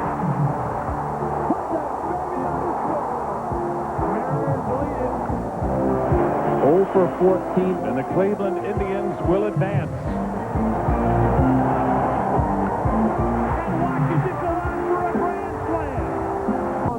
In the 5th inning, facing Fred McGriff. McGriff had a 2-run home run earlier. This one is a solo shot, and again, it goes the opposite way to left center field. Right now, the Braves are cruising 7-3 in the 5th. Brent and Jim.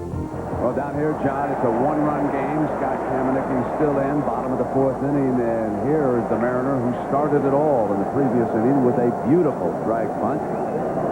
Drew Mattingly off the base. They couldn't get anybody over time to cover, and the Mariners exploded for 4, down by 5. So Joey Cora back to lead it off in the bottom of the 4th with a ball and a strike.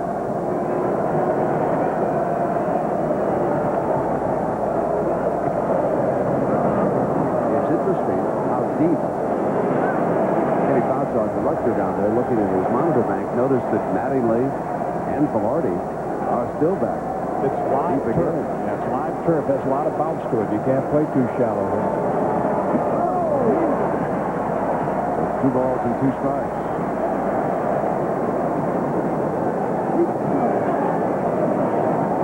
It's 5-4. Yankees up 1 now. 50,000 plus. One of the largest crowds in Mariner history. Settling back in. Line drive foul.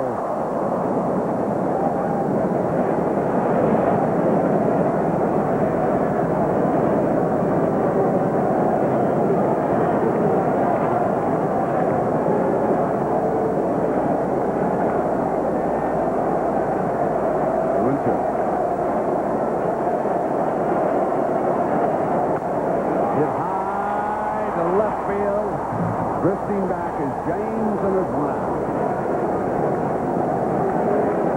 So this is rather delicate. Presented by the authority of the office. The Commissioner of Baseball may not be reproduced or retransmitted in any form without the express written consent from the office of the Commissioner.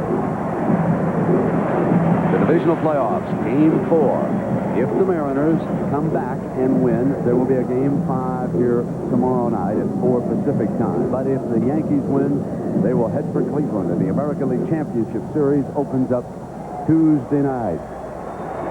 Gene Michael with Reggie Jackson, special advisor for George Steinbrenner, looking on here as Ken Griffey slaps one away. I'll tell you, Mr. October, he's been in a few. Huh? You Yankee fans, what's your favorite Reggie Jackson memory? Ahead of which? Which one would you tell me? I bet everybody's got a different one, huh? Some great moments from him. He was electrifying as a player. One of the things about Reggie Jackson, he was never boring. I will tell you that. 0-2 now. One out. Griffey ready.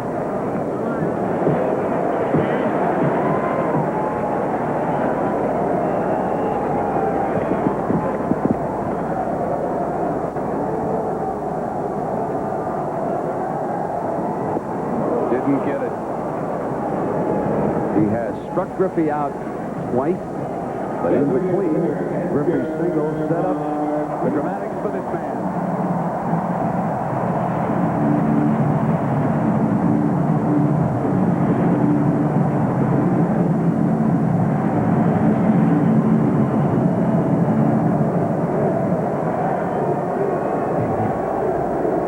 And Edgar comes in.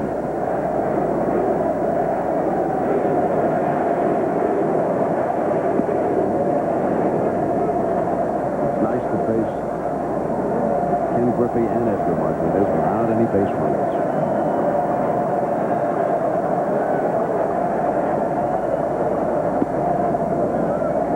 Trying to keep it outside, but missing the strike zone. Down in the count now. 2-0. Tino Martínez waits on deck.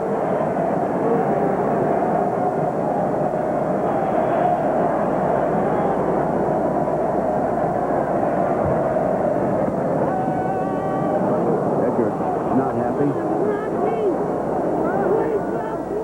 Say much. The size of his forearms and the strength that he has there. Breaking ball, line drive, base hit. Caught one hanging just a touch. And Edgar Martínez with his second hit. The tying run on, and here comes Tino.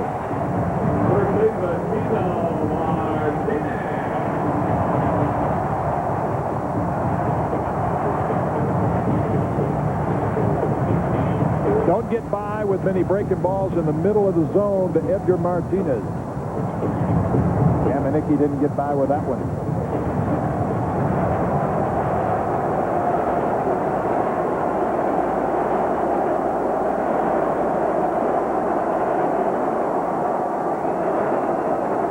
Edgar lost with Mattingly playing off the bag and in front of him. Strike one to Tino.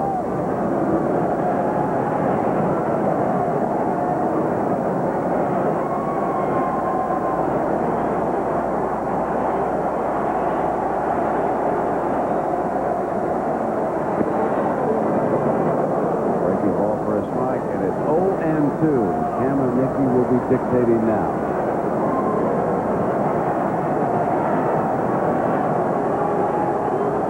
Going on there at first base. Buck Showalter with his eyes on Edgar Martínez. He'd like to get Mattingly off the bag.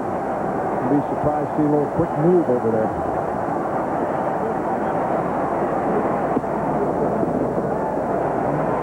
When they pull Mattingly off the bag with a slow base run, you've got an interesting situation, but you can see Mattingly moving right with him because of the left-handed hitter and getting himself alertly into fielding position over there. But you got to be a little careful when you gamble over there too much. Now it's a ball and 2 strikes. Great stop by Mike Stanley. What a wonderful stop that was on a hop. One of those not in the box score, and so important in these one-run games, getting over to block that curveball. If he doesn't, Martínez is in scoring position.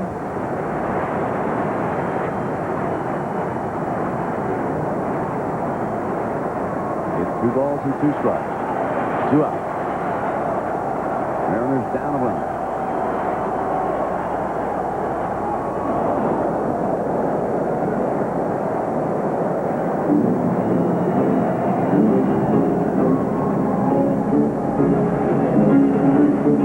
Oh, he's a tough one.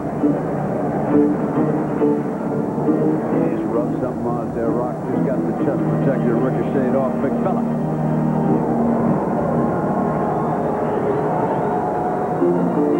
Stanley, like Dan Wilson, realized the last out of the top of this inning.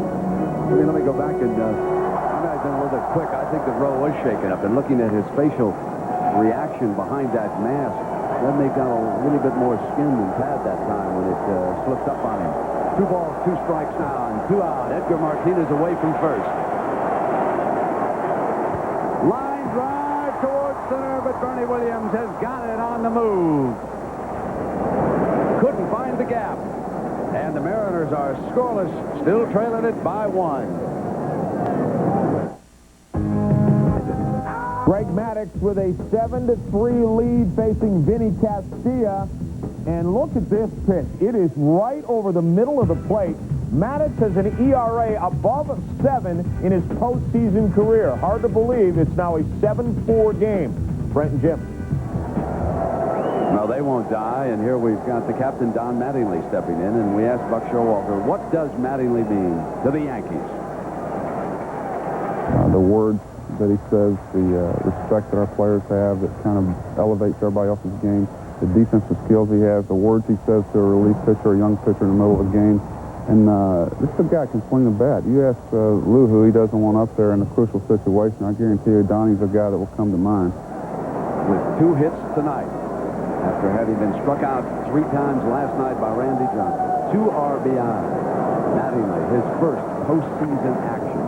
Down the line, base hit. There's his 3rd hit. Going toward the corner, Coleman over to pick it up.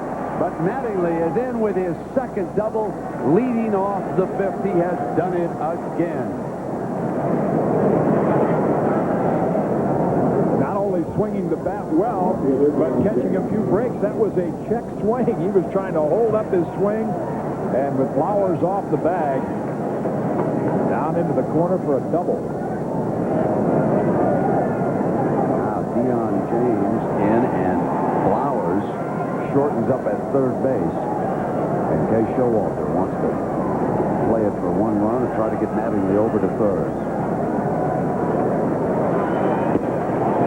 Sharp breaking ball broke low too far inside for Jeff Nelson, who is the 2nd Mariner pitcher.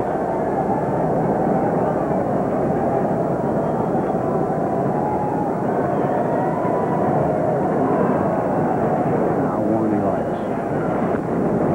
Back with that breaking ball that he has been relying on. He has a sharp break on it. That could be a very, very tough pitch for a batter if he does not pick up that rotation quickly, Jimmy. That really gets in on you. And you mentioned the sacrifice bunt. It's something the Yankees don't do very often, last in the league. And experienced hitter like Deion James, all he's trying to do with that breaking ball is at least pull a ground ball to the right side and advance Mattingly. Tino Martínez and Cora very deep over there on that right side. The left-handed hitter up.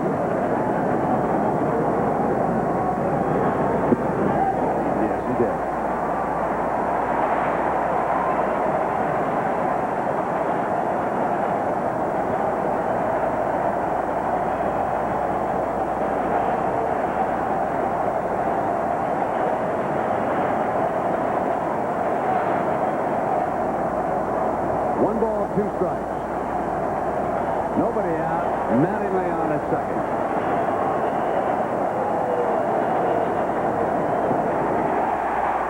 Foul ball.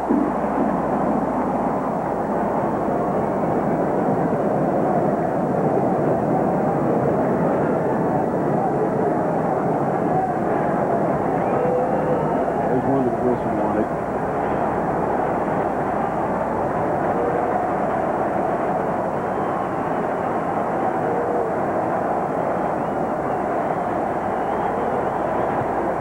Hit deep to right field, but playable. Buhner's got it. Mattingly to tag up. Mattingly coming now. Buhner with that strong arm puts him in the dirt, but he's moved along to 3rd base. So James does his job, sending Buhner back in right field. And a reminder that tomorrow at 4 Eastern, 1 Pacific, a special edition of ABC's Wide World of Sports. Shannon Miller and our country's best go head-to-head with the world's top stars at the World Gymnastics Championships from Japan. Tomorrow right here on ABC. And now it is catcher Mike Stanley with 1 out and Mattingly over at 3rd base.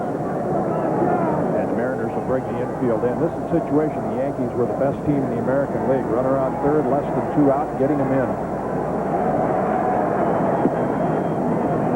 This is where a pitcher wants to strike out as much as anything. He's well aware of the Yankees' ability of what to do to handle the bat in this situation.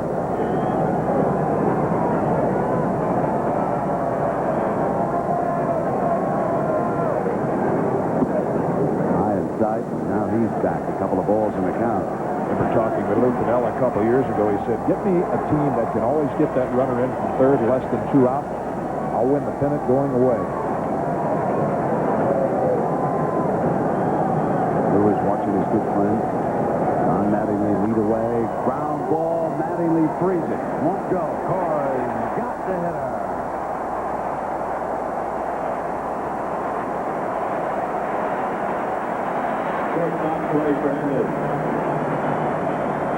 So it's up to Fernandez, but now 2 out, and Piniella. Yeah, managers always think ahead. They don't enjoy the outs, and Tony Fernandez is famous for that, the old slug bunt. He'll start running out of the box and then slap it toward the left side.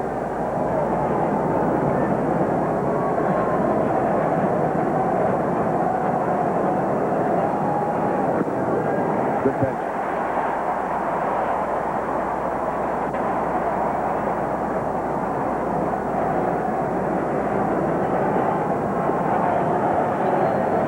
Jeff Nelson holding the line so far since coming on. Get to left field. Vince Coleman on the run's got it. And the Yankees cannot score Mattingly from third base.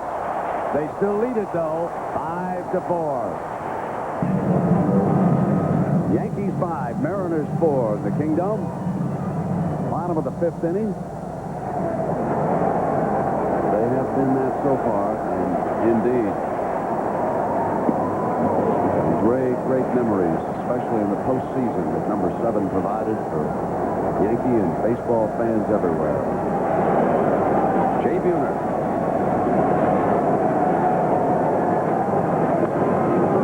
Right.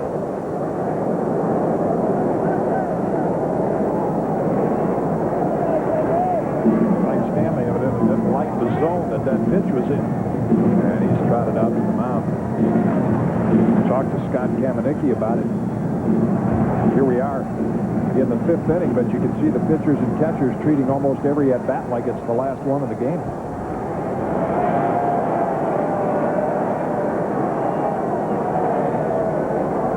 The outs just get bigger and bigger as we roll along. Jay Buhner now, ball and a strike.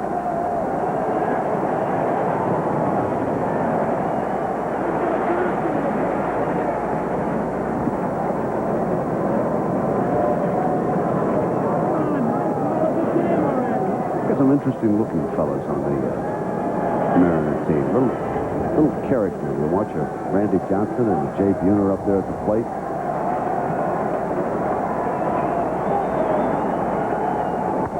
Line drive, base hit. Now the Mariners with the tying run on, but we want to get an update from John Saunders. John? Brent, Mark Lemke at the plate. Greg Maddux, the pitcher, is aboard, and he will score here. Maddux had singled. You know he's a great hitter for a pitcher. Trots in as the Braves had their lead. Now 8-4 in the 6th. Brent and Jim. John, don't ever play golf against Greg Maddux. He's got a phony handicap. He can hit the golf ball better than he hits the baseball, partner. Beware. Well, the noise level here in the Kingdom now. Nobody out. Buhner on at first. And here's Blount. And I'll tell you, Stanley has been really active behind that plate. He has made several big stops behind home plate. That was cat-like the way he moved over there to the right that time. Things that catchers work on all spring, just being able to shift that body out.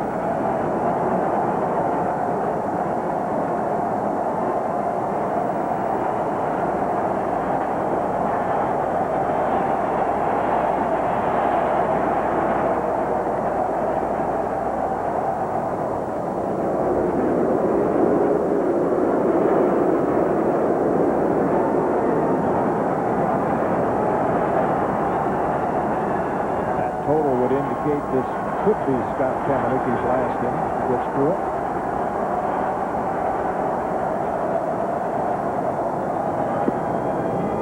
Beautiful pitch right at the knees.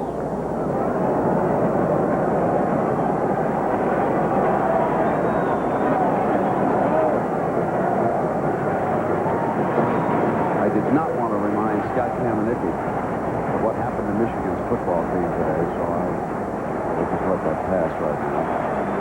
Northwestern did stage a huge upset, 101 in Ann Arbor. Just in case you have not heard, there were two big upsets in college football that I'm aware of. Kansas put 40 on the board in beating Colorado, and Northwestern went into Ann Arbor and dumped Michigan. 101 the count here.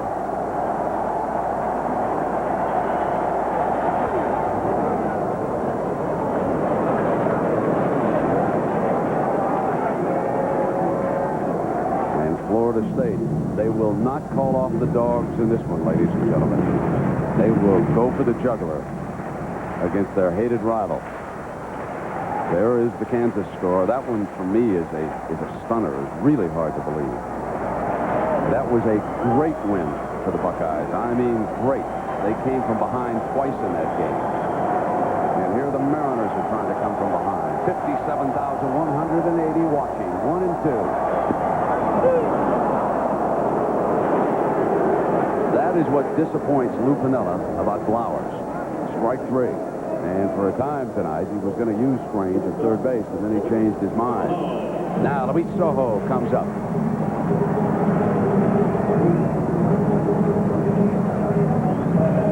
And there's the Wildcat score. Texas Tech, that is also huge. I was unaware that Spike Dykes had beaten A&M today, and North Carolina dumps Virginia. So this really was upset Saturday around college football. Yankees 5, Mariners 4, bottom of the 5th. Over to first base, Jay Buhner representing the tying run. 1 out now.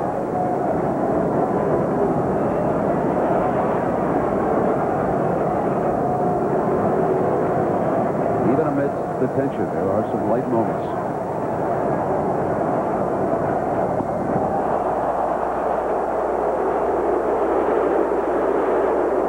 Crowd reaction, but that was a curveball that got away. The smile between Mattingly and Buhner was Buhner saying, "I can't believe they're throwing over here. I don't steal bases." There's the curveball that got away that Soho shortened up on. Hit and run situation for the Mariners.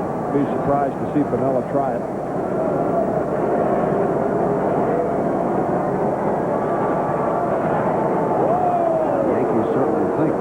That they may be trying it with a count of 1 ball and no strikes. 1 out, bottom of the 5th inning. Mariners down a run. Jay Buhner at first and Soho the hitter.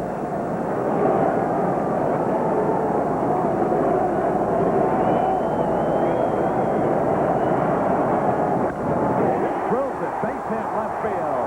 Buhner will move up 1 base.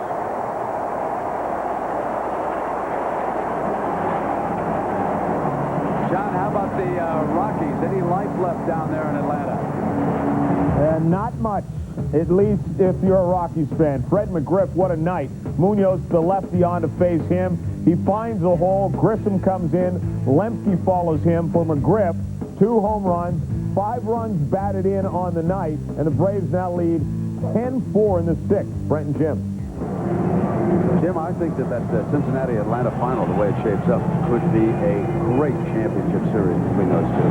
The one thing that hurt the Braves is you see Sterling Hitchcock and Wickman loosening up in the Yankee bullpen, and Greg Maddux had to pitch today, so if the Braves do win, he would not be available, although Tom Glavine would for Game 1.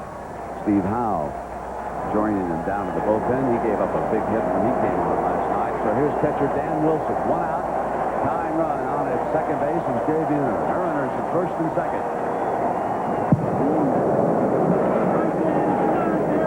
Boy, Wilson has had some great swings today. In fact, this Mariner lineup, 1 through 9. Lou Piniella is not only a manager, but along with Lee Elia, also spends some time working with the hitters. And no one knows more about it than Louie.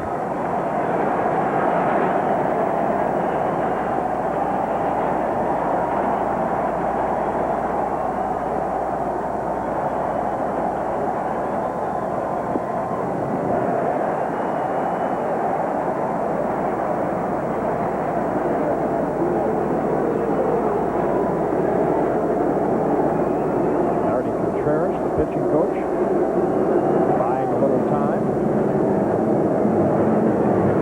Hitchcock had just begun to loosen up. Wickman was up earlier.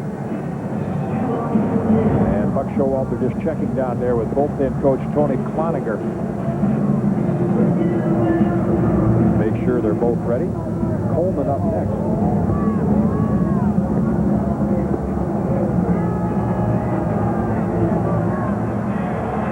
Way in the back in the shadows, leaning back. The man who has jetted in, George Steinbrenner. You wonder what he's thinking now. Michael there standing in the suit, of course, and Buck Showalter pulling the strings down below.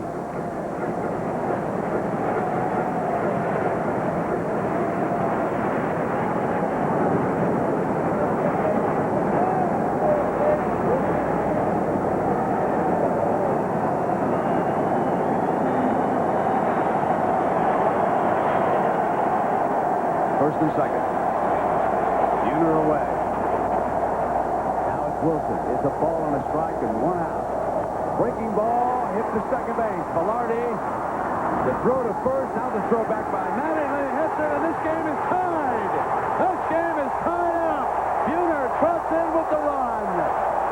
And give the credit to Luis Sojo. He froze Velarde long enough.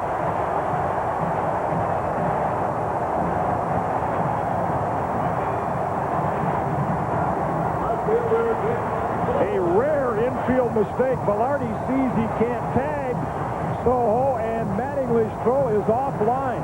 The first infield error the Yankees have made in 16 games.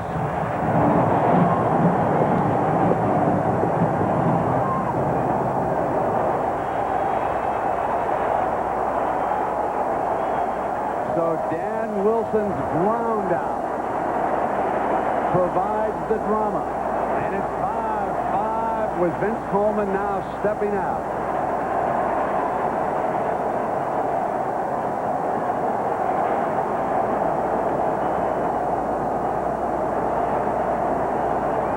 Mariners 5, Yankees 5.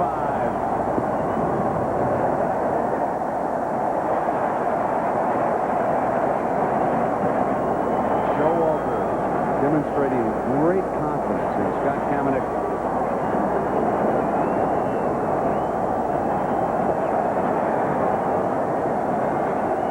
Sojo steps away from second.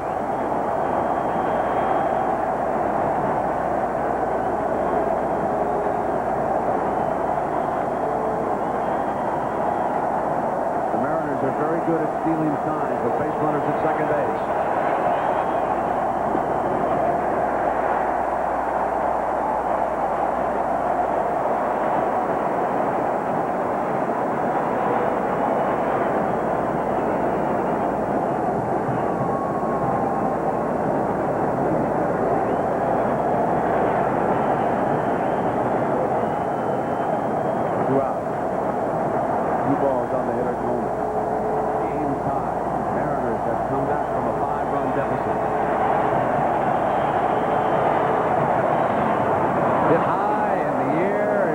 Territory playable. Wait by.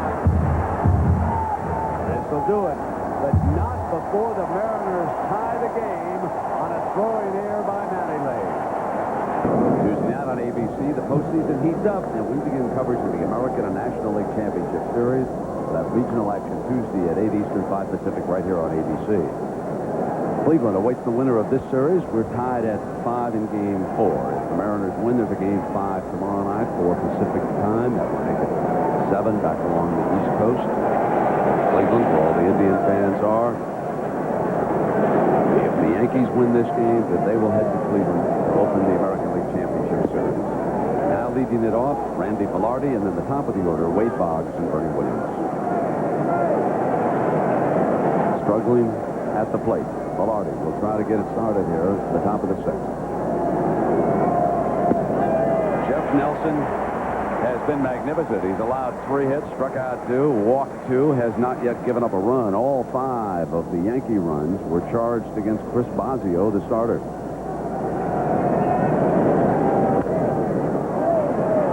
Beautiful stop by Sojo, the throw on the carpet, not in time, and it's a base hit. Leadoff single Velarde.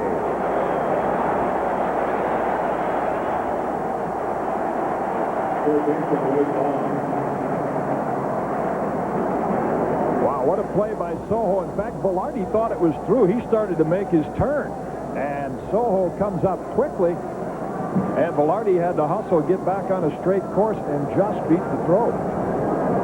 He's going to start making his turn. Whoops. Top of the lineup. Action in the Mariner bullpen. Wade Boggs. I mentioned the great job Nelson has done as Ayala begins to loosen. 3 2/3, the longest of Jeff Nelson's career. He is working in his 4th inning.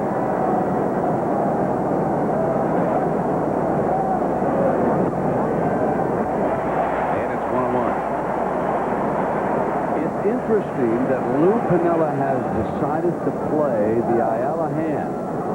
He was racked back in the Bronx by the Yankees. Ayala has not been comfortable being a setup man for Charlton, but he's got him warming up right now. Check swing foul ball by Boggs. But that is the kind of manager that Piniella is. We have two great contrasts.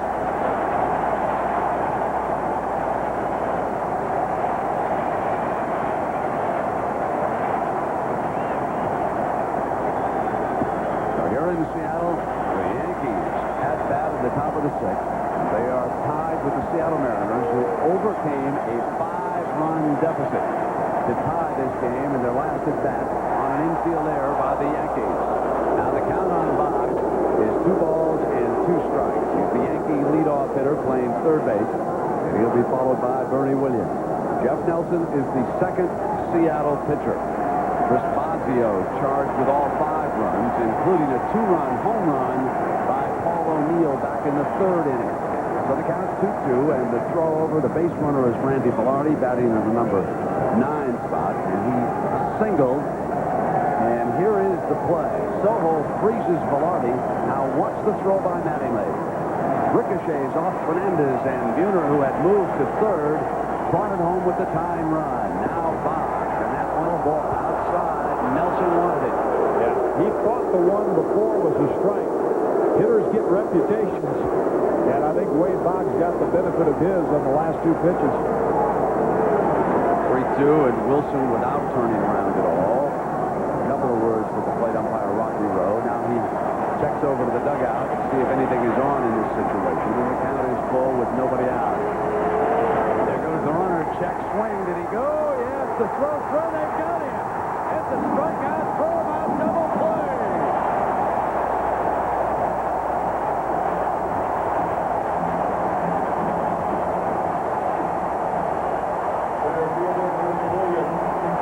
An emotional and effective outing for Jeff Nelson. Velarde looks in, Cora applies the tag, and with that, Nelson has tied his career high. Boggs did go. 3 2/3 innings. Looking in at Bernie Williams with 2 outs. Williams homering from both sides, and last night's loss by the Yankees. Stands in and slaps one foul. He's a very confident hitter right now. In this game, he has a single. He was also walked. He has scored 2 of the Yankees' 5 runs. He was on base when Paul O'Neill drove his home run into right center field, and with a 5-0 lead, you thought the Yankees might be safe. They have blown only one 5-run lead all season.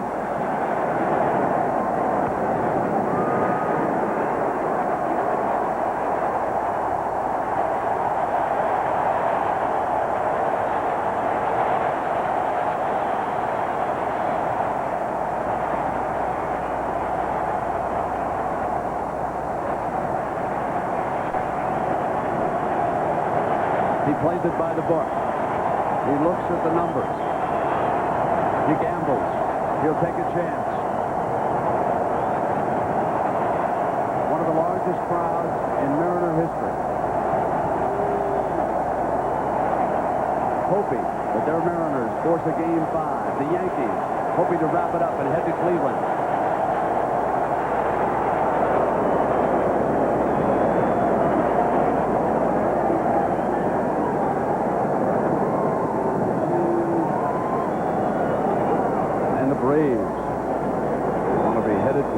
Miami, where they would open National League Championship Series. 2-3-2, the championship series. Those two there would be played in Cincinnati, and get ready for some drama in that one.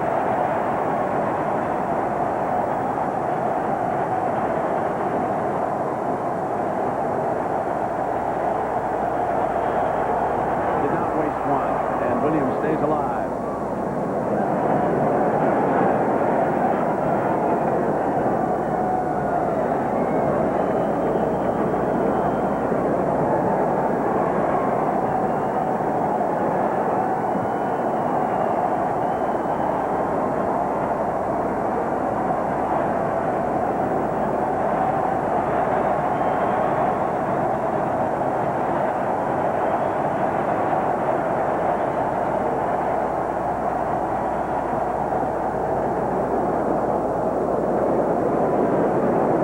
Two strikes.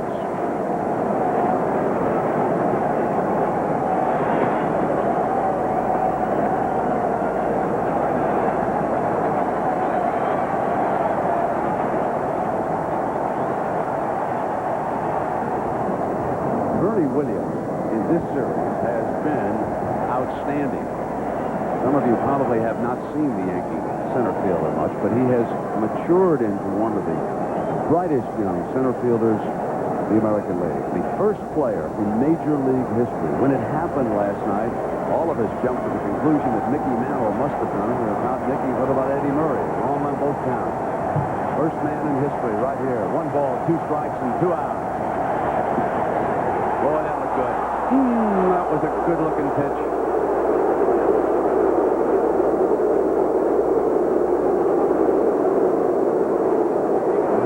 Continues to shake his head. Wilson sitting right on the outside corner. That ball was belt high and had plenty of the plate. Rocky Road didn't see it that way. So it's 2 balls and 2 strikes.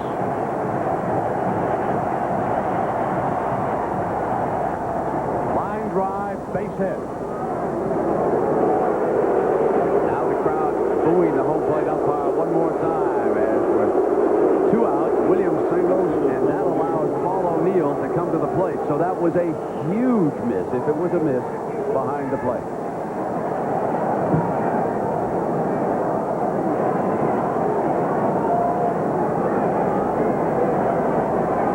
But winners overcome it. And the Yankees allowed this game to be tied on a throwing error. O'Neill steps in. 1 home run already tonight.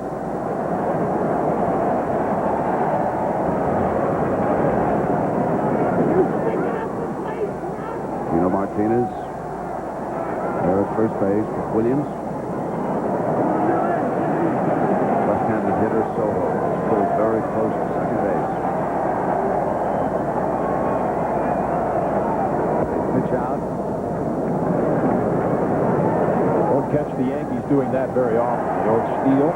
Bernie Williams has speed, but doesn't have good base stealing instincts.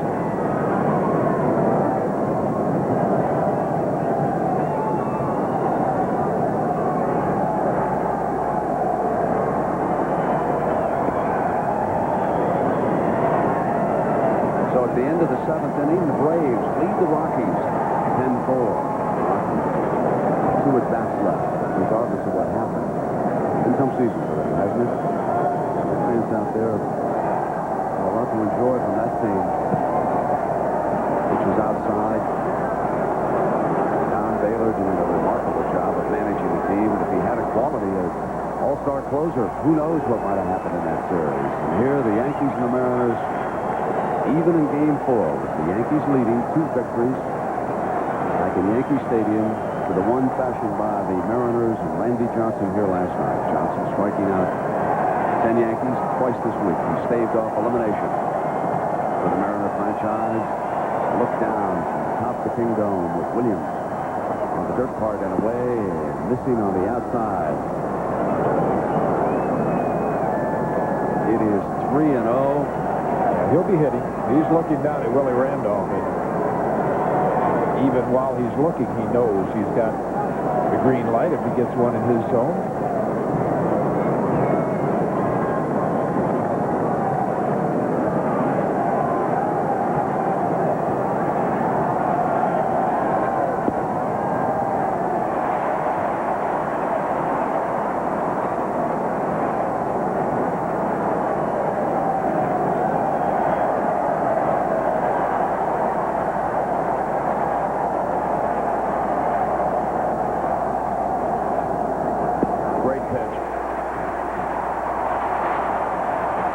Nelson's best pitch.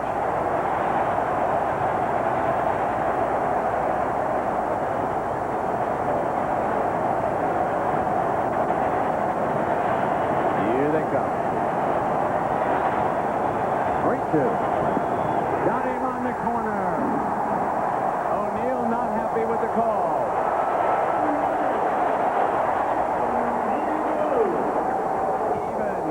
Weekday mornings, get in the early morning spirit for the Channel 2 News Wake-Up Call. The latest news, weather, and traffic. Weekday mornings at 5:30 on KATU. Spirit 2.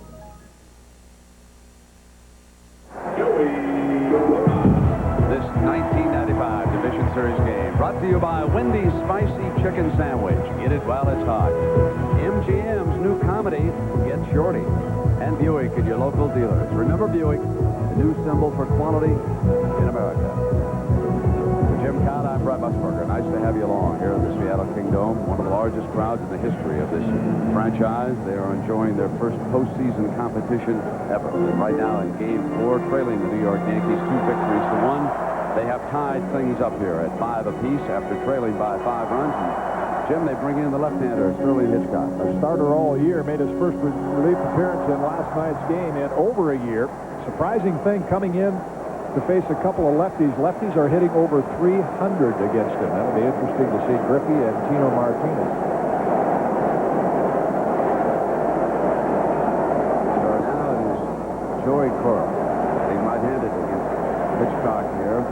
Back in the third inning, trailing 5-0. Cora dropped down a bunt, and things have not been the same since. A Griffey single, followed by an Edgar Martínez 3-run home run. Hitchcock is doing this by design. He is a starting pitcher, but yet he's working from the stretch as if he were a reliever. And out of that stretch with a ball and a strike. Cora again shortening up the bunt, but he does not take it for the ball, too.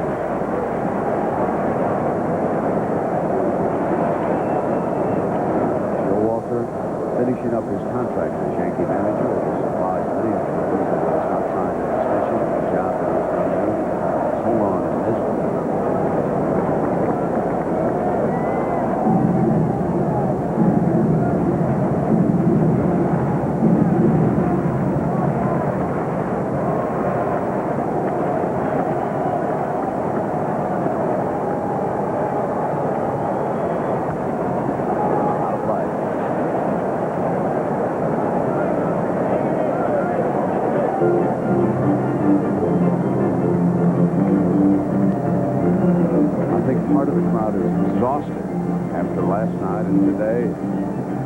Been on an emotional high in a town that through the years has loved football, basketball, and now is discovering the joys of October baseball. Line into the gap but short, and Deion James makes the first out. Center fielder, Griffey Jr.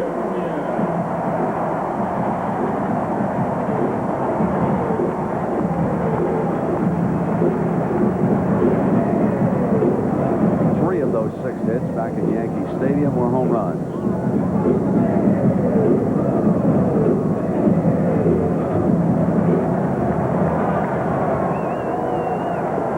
Kamenicki struck him out twice, even though he's left-handed. Griffey welcomes Hitchcock.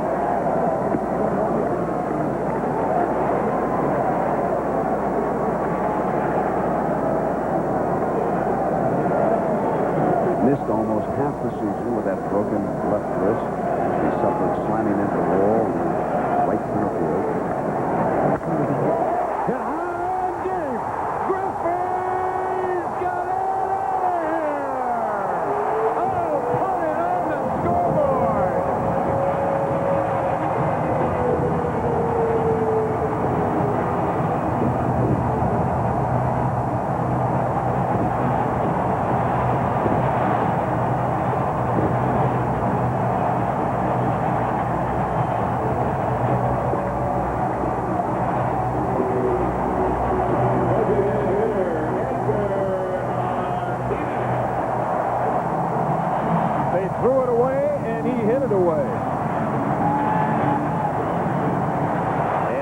Was gone.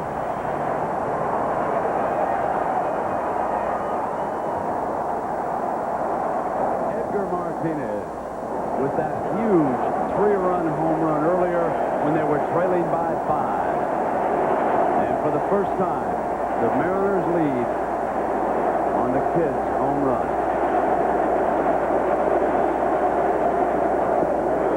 Did it go too far? No, he did not. That's Jim Evans, veteran umpire working over at first base.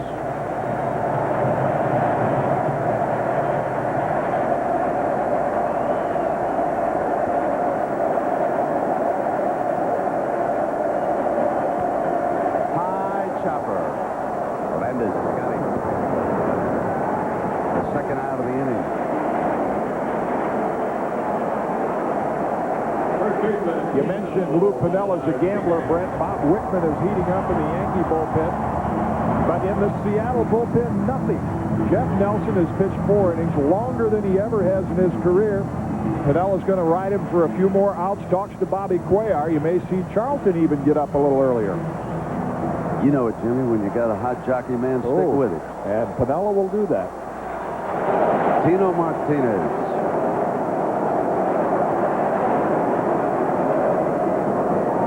Speaking of jockeys, Jerry Bailey with a huge win on Your Horse Cigar today, picking off Thunder Gulch. Yeah, a little easier time than these two teams today had trying to beat each other.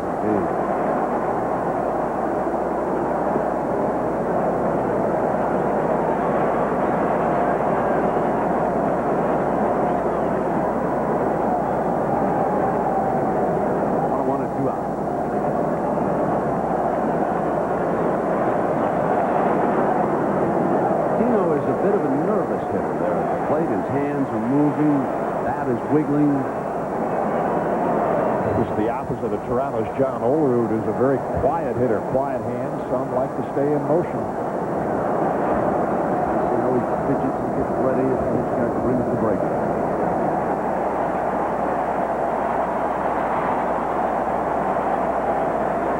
Now, a lot of hitters give you the impression they're almost like playing a clarinet. They get wiggling those fingers.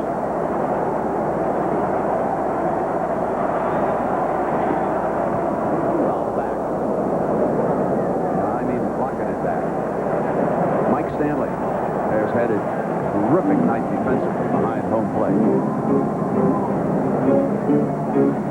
The swing you talked about going straight back, and when it goes straight back, Mike Stanley feels the brunt of that. That means the hitter was right on time. Just got under it a little. Belcher and Ayala.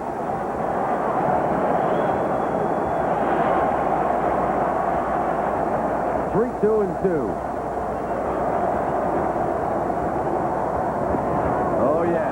Hitchcock's got him on Uncle Charlie, but the kid's got the Yankees. It's Junior, and the Mariners lead it for the first time. We'll be back after this one. Now for the first time, the Yankees come to bat in this game for Fraley. 1-run lead. Nelson still firing. Ruben Sierra is a strikeout victim. Nelson's the last time. Nelson with 4 strikeouts. He's yielded 5 hits. And he has walked the pair.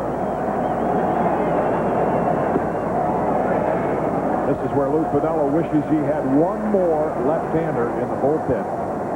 Nelson has never pitched this long. Charlton, the only one down there. On that, he waits beyond deck circle. Curveball, flash down the left field line. And there's a double, a ground rule double for Ruben Sierra, and the Yankees with the tying run on at second base. And Mattingly 3 for 3 coming to the plate. The high leg kick, and Nelson gets the pitch away, but Sierra, like we've seen so many left-hand hitters today with good plate coverage. And off that lively turf for an easy ground rule double.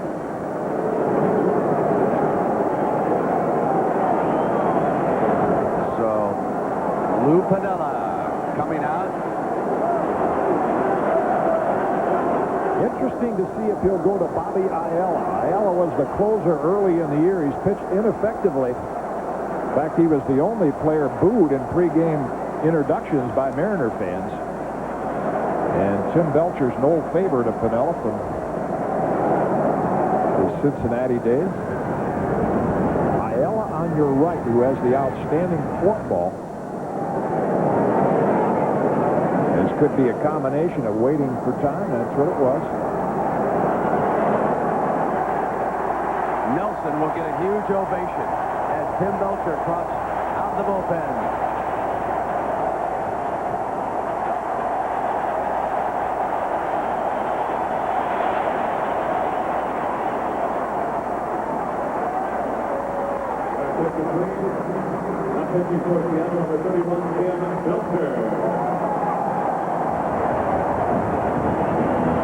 So Belcher will be in, and right now we send you to John Saunders. John.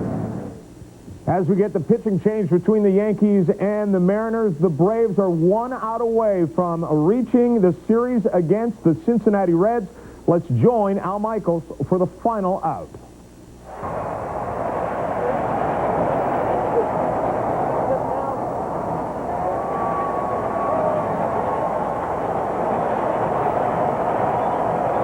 So Bobby Cox takes his team into the NLCS one more time.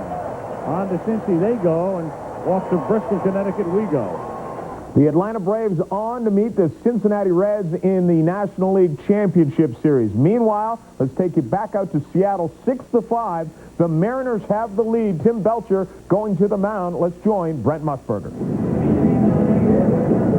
Tim Belcher, who was involved in one of the great postseason games the other night back in the Bronx. That 15-inning classic was won by the Yankees. He was the losing pitcher on Jim Leyritz's dramatic 5th-inning home run. And in that game, Ruben Sierra, with a huge hit, tying the game, and only a great defensive play by the Mariners prevented the Yankees from winning it. And Jeff Nelson holds the line for 4 innings.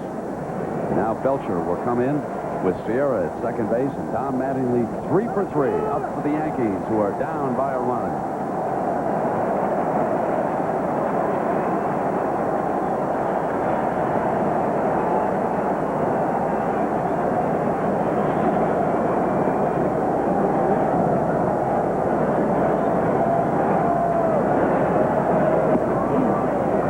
Shortening up the bunt with Sierra on at second base. May have been just lucky to take a look.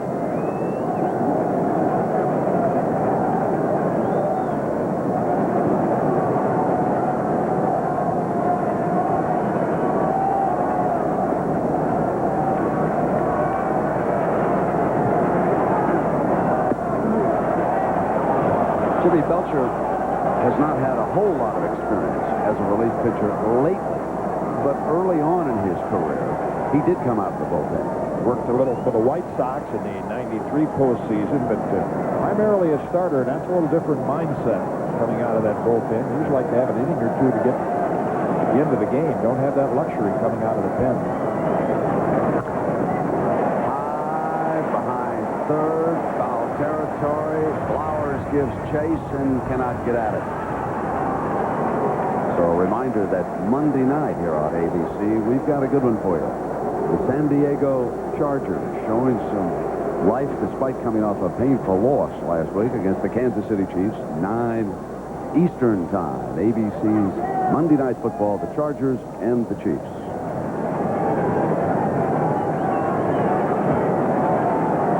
Hope you got to see Steve Bono's wonderful boot peg against the Arizona Cardinals. The Cardinal linebackers are still looking for him even as we speak. 2 balls and 1 strike. The count on Mattingly with a tying run at second. Hit high, very playable. In the infield, Soho calls for it.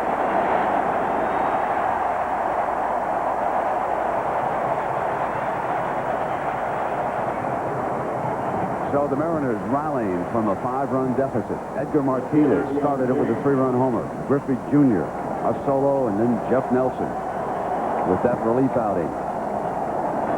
You can see what he accomplished. Mattingly making it out for the first time. And only 5 teams have ever overcome a 5-run deficit to win a postseason game. The most recent one, the Toronto Blue Jays. That was Game 4 of the '93 World Series. You remember that one. You stayed up half the night to watch it. You'll never forget it. It was 15-14. Jays. Deion James.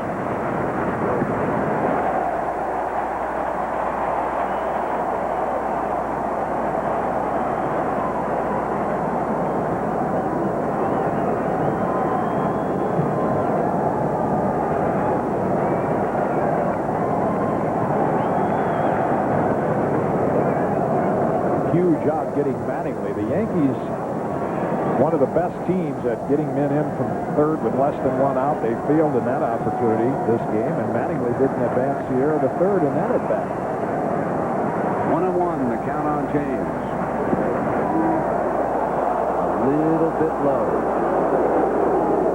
But Rocky Rowe has shown great composure as a home plate umpire. He's seen reactions from the pitching mound, and the crowd obviously wants every pitch to go the Mariners' way, and he's not wavered.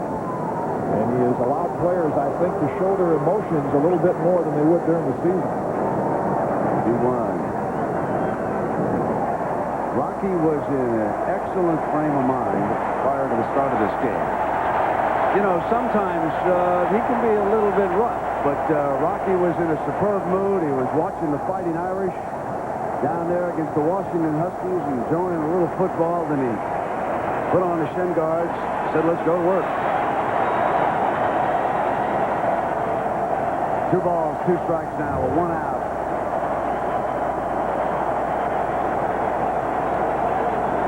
Ground ball to second, Cora on the hop. Sierra moves to third base on the ground out. 2 out. Tying run at third base.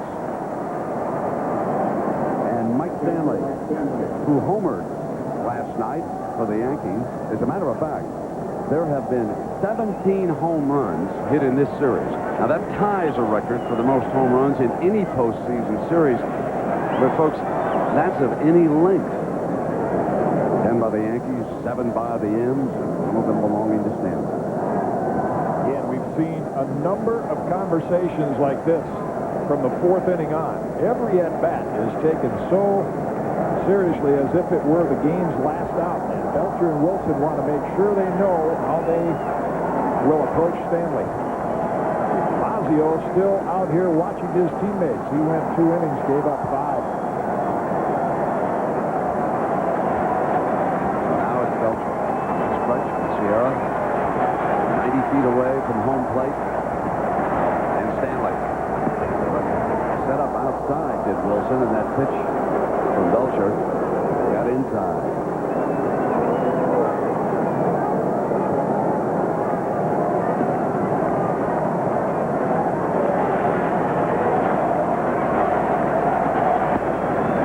Now behind the count.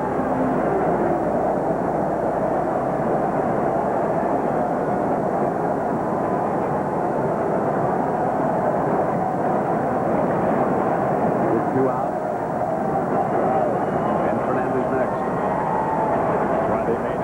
Stanley anything to hit, even though Fernandez is a left-hand hitter. High, drifting toward the seats down the right field line. Martínez gives chase, but it's still out of play.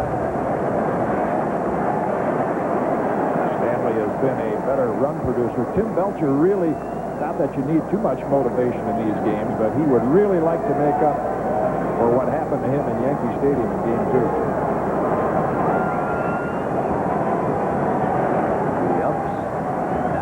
Baseball. The highs, the lows. From one day, from one inning, from one pitch. It's 2-1, 2 out, and Stanley's ready. Hit high, but playable.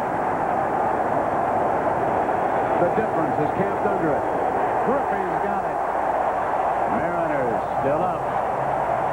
And now 2 innings away from a Game 5. Well, Tuesday night on ABC, the postseason heats up. We begin coverage of the American and National League Championship Series. The Atlanta Braves at the Cincinnati Reds and the Cleveland Indians. Will they be the home team? Well, hold on. If the Mariners can win it, they'll be the home team. So a lot of drama still unfolding. If there is a Game 5 here tomorrow night in this championship series, we'll have it for you. And Andy Bennett's there on the left side. He came over here from San Diego, will be the starting pitcher. Mariners gave up a couple of their top draft picks to get him, and there's David Cone, who the Yankees had to do the same to get. he'll be the Yankee pitcher tomorrow if there's a Game 5. Wickman comes on here in the 7th for the Yankees. Jay Buhner slaps one, base hit, left field.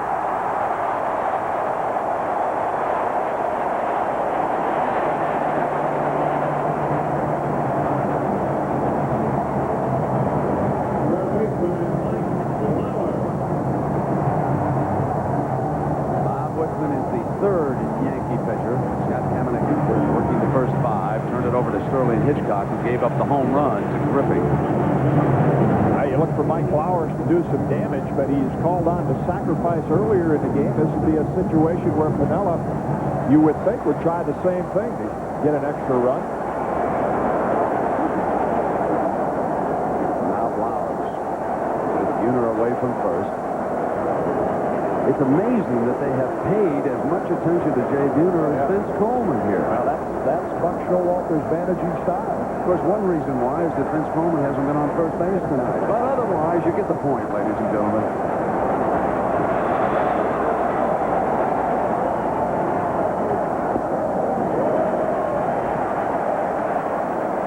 And there's Lou Piniella. But now Flowers may have missed the sign. I was going to say, there's Piniella. One time, you don't think he'll bunt, he bunts.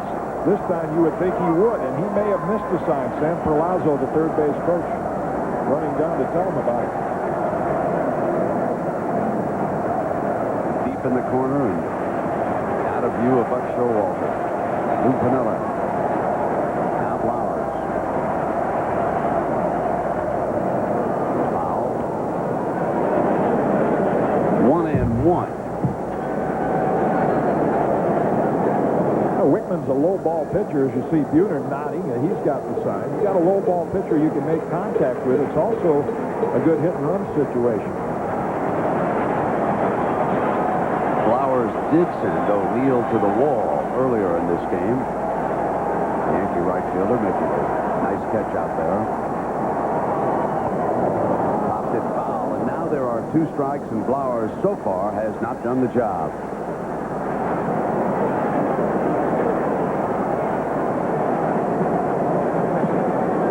More calm manager than at any time during his career. Of course, one of the more volatile players.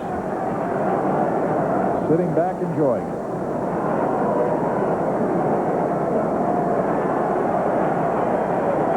A ball and 2 strikes.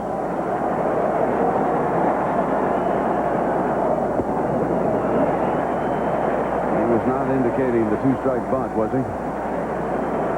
He'll be swinging here.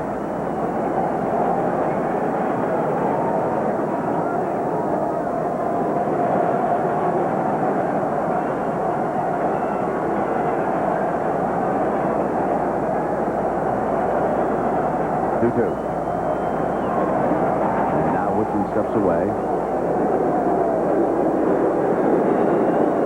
And there's big Norm Charlton. I said to Lou, would Charlton be available today? He said, and tomorrow. Yeah, you got a hot horse throwing well. He's going to ride him as long as he can. And Charlton did not pitch a lot for the Phillies, so it's not like he's wearing him down. There's plenty of bullets left in there. Jimmy Howe. Coach Tony Cloninger going down the Mariner lineup.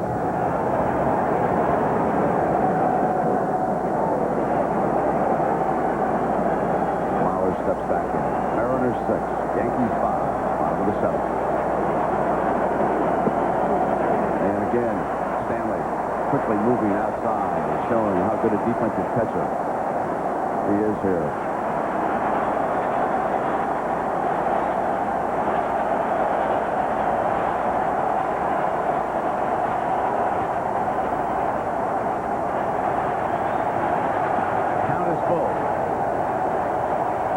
The runner.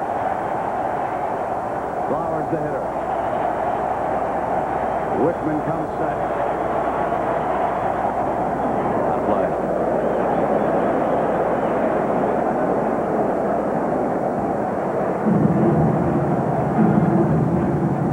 Buhner did not go with that 3-2 pitch.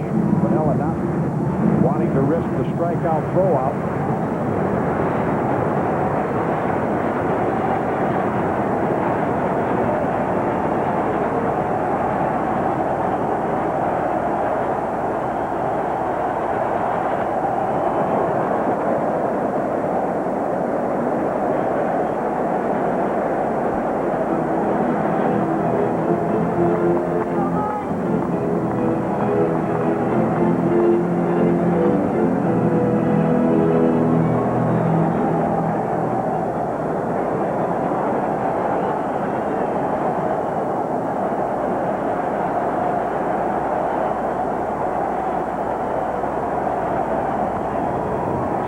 second, Velarde. Fernandez, the throwback, not in time at first. The lead runner out. One away now, and Sojo the hitter.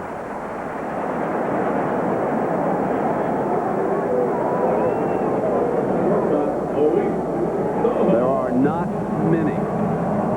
The last one, a very painful memory for Chicago Cub fans. One in 82, very painful for Gene Bach and Angels fans.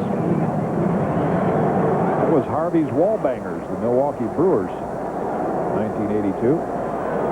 Harvey Keene. So Luis Sojo steps in against Wickman here with one out.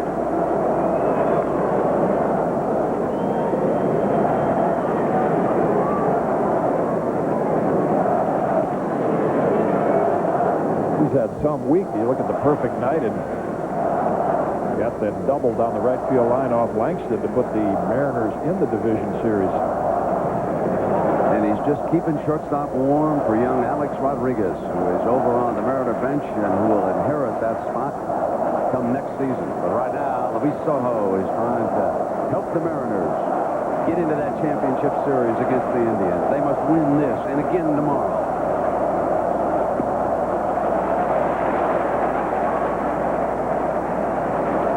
Again, I got to believe we will see a hit and run at some point during this sequence. Sojo taking a long run. Long look, rather, down at Sam Perlaza. Flowers has been getting a good lead, Jimmy, if they want to do it. 1-1-1.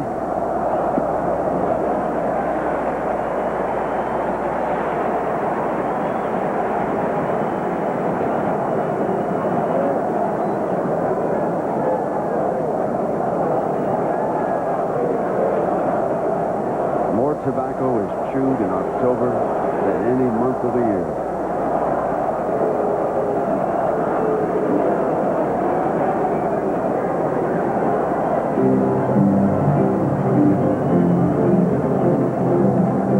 There's young Alex Rodriguez out of Miami, #1 draft choice, great career ahead of him.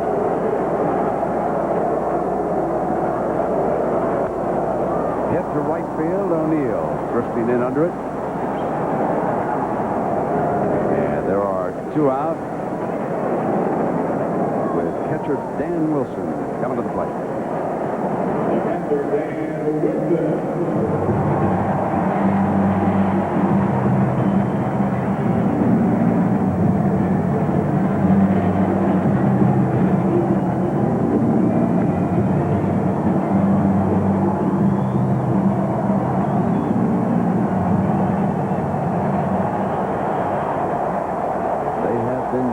Just that. Twice this week they've held off elimination.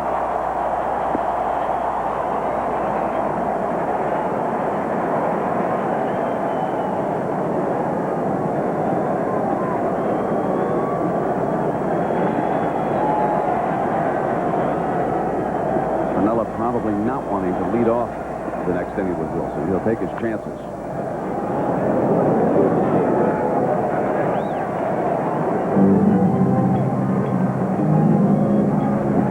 On the bottom of the 8th with Coleman, Cora, and Griffey, the very top of the order. He can give himself his best offensive chance because every hitter the Yankees send to the plate now represents the tying run.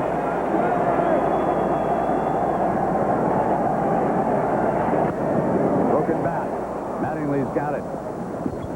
The Yankees with 6 outs to go trail it by a run. Tony Fernandez and Randy Velarde do up. Home-run game going to the top of the 8th inning. The New York Yankees with the 8 and 9 hitters. Tony Fernandez and Randy Velarde do up. And then it is the top of the order. This crowd will be back tomorrow if they can hang on and force a game 5. If the Yankees win, they go to Cleveland and open the ALCS on Tuesday night against the Indians. And if you get to the top of the order, you refer to Norm Charlton is ready to take on those Yankee left-hand hitters.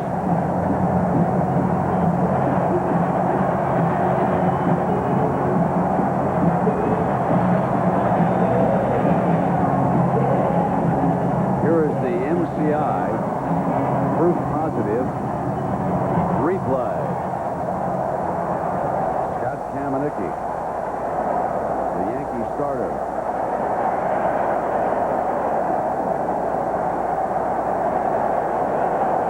Line shot right back at him. And that's the MCI proof positive replay.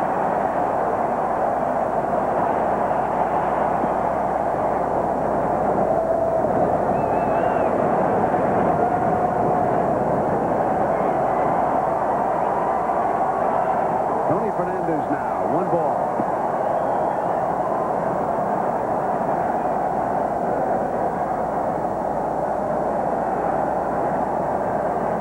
I'm sorry, let me correct myself. I missed a pitch there. It's 2 balls.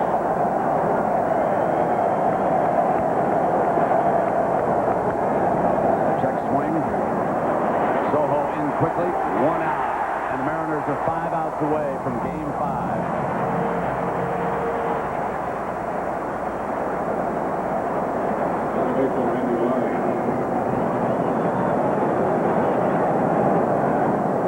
Looking forward to tomorrow, Andy Bennis charting the pitches today. 7-2 as a Mariner since coming over in the trade. It would be Bennis and David Cone as the starters. And of course, that affects the Yankees greatly. Why they want to win this so much here today is have Cone ready for Game 1 against the Indians Tuesday night. Belcher snapping it off. That's some heat right there. There's some adrenaline today with these pitchers taking them out. You see that in postseason play.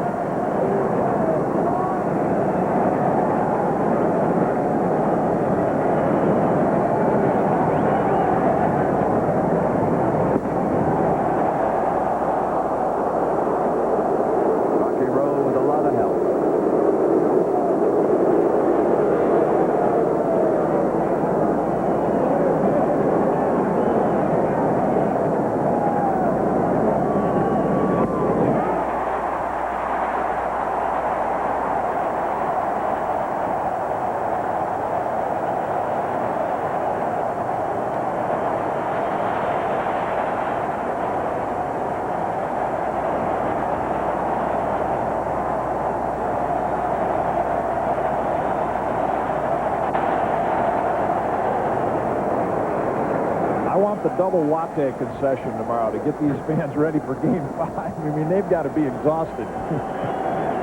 Only if I can have the beer concession tonight, Bugger.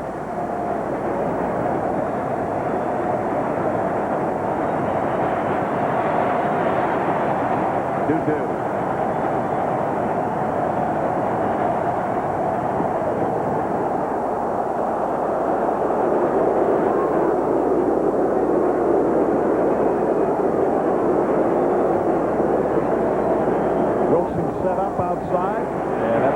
To it just out of the zone. It's full. And the tying run is on base for the Yankees here as Velarde draws a walk. We're going to go to the top of the lineup. And Wilson is already looking over at that dugout, and here he comes. Lou Piniella with Charlton ready down there in the pen, and Charlton is on his way.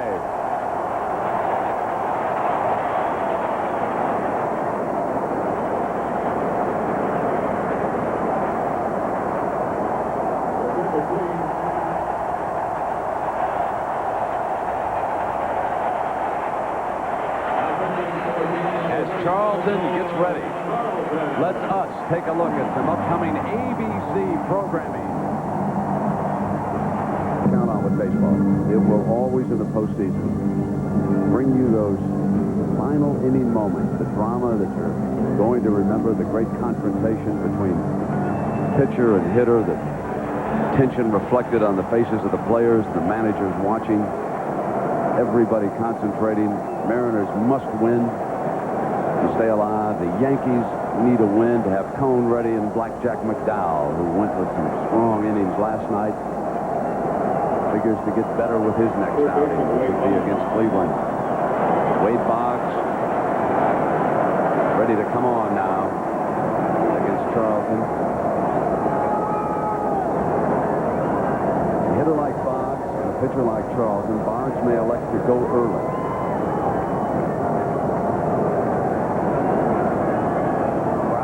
outfield, reminding Randy Velarde, watch out for the line drive. Take the second baseman out, all those little bits of advice. One out. Velarde at first. 8th inning. Saw on the graphic, Charlton has given up 1 hit in this series. That was that dramatic home run to his old teammate Paul O'Neill. Last night, Charlton got a measure of revenge. And now he's behind in the count on Bonds.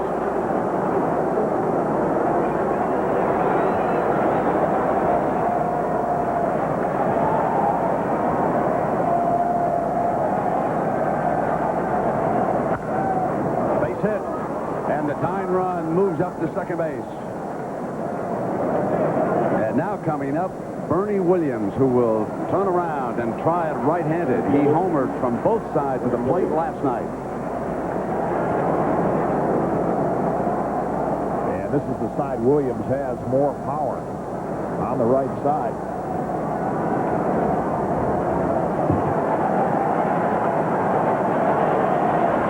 This could be the confrontation. First and second, trailing by a run. Williams, Charlton.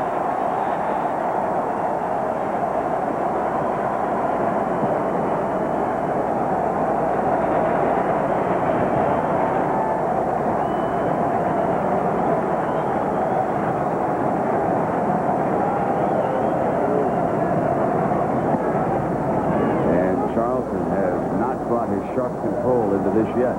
Look how deep Vince Coleman is at left. I mean, he has no chance to throw out Velarde, but the key outfielder, as you pan around there, is Jay Buhner. One of the strongest and most accurate throwing arms in the league.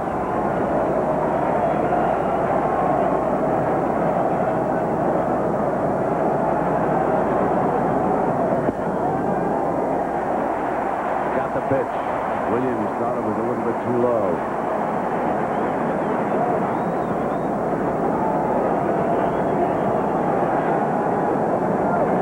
So did Buck Showalter.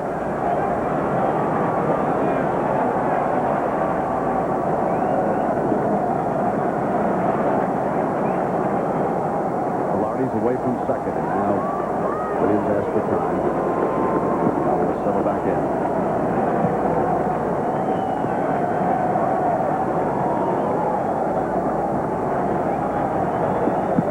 Great stop by Wilson.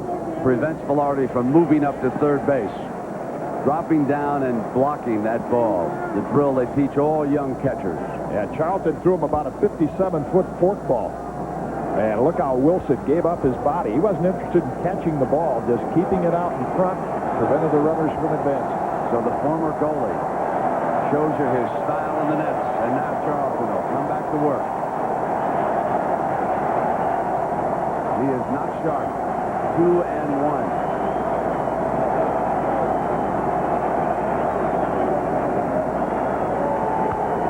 Hit to right field, very high, drifting back is Buhner, back to the warning track, and makes the out. Velarde tags, and Buhner will hold the man at first base. First and third now, with 2 out, and here comes a drama that has been unfolding all series long. In Game 2, back in Yankee Stadium, the Mariners attempting to close it out, and Paul O'Neill came up and rifled one. The worst pitch he made was that one, but last night it was Charlton who dominated O'Neill, and now the former teammates come back one more time.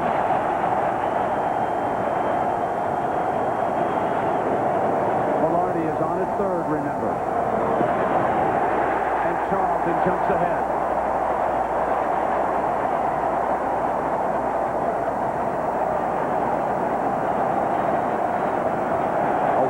Breaking ball would tie it.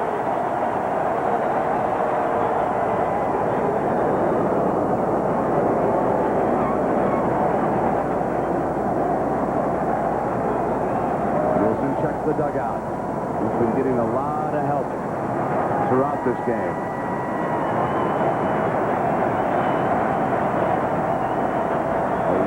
work week for Charlton. O'Neill. Out of play. Buck Showalter wants to get the winning run in scoring position. He could send Boggs right now. Probably going to be a breaking ball, and he's sending out the sign.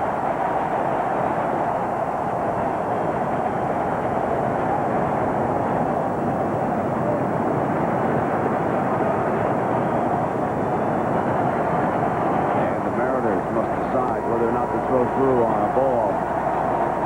If Boggs decides to move, or is told to move. A ball, 2 strikes, 2 outs. Bouncer gets away, and here's the tying run. We're all tied up, and now Charlton has to run it down. They got a break. That ball ricocheted off Rowe, or the Yankees would have had a runner at third base. So the wild one gets away, and we are tied in the Kingdome. An indication Charlton, as you said, not as sharp, really tried to throw that fork ball down. Wilson had no chance to get that one. And Velarde slides home with a tying run. Now Boggs is at second. It's 2 balls, 2 strikes, and 2 outs. As the tying run scampers home. But again,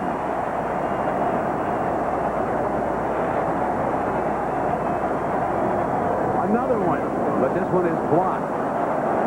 And the count is full, and Wilson is absolutely worn out back there right now. That's a sure indication that Charlton, with all the work over the last few days, has lost a little of that flexibility. This is the one I want to see, because I want you to watch what happens on the throw back to the plate. It hits there, ricochets away, and it glanced off Rowe, and that prevented Boggs from moving to third base. 3-2-2 now.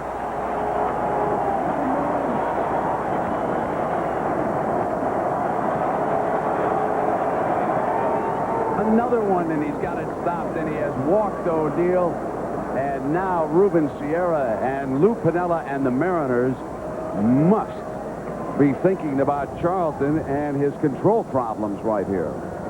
Now, Lou said he was going to continue to use him as long as he could. His arm was sound. I don't think there's anything as far as the arm injury, but all the innings, and he's lost a little bit of that flexibility. They're going to allow him to face Sierra, who's been a better left-hand hitter than right-hand hitter.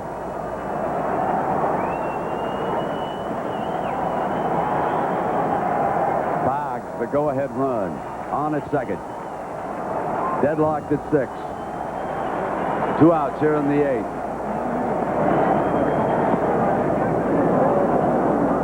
I don't think Wilson ever had a tougher hockey game than what he's experiencing right now. I mean, the heat is on him behind the plate.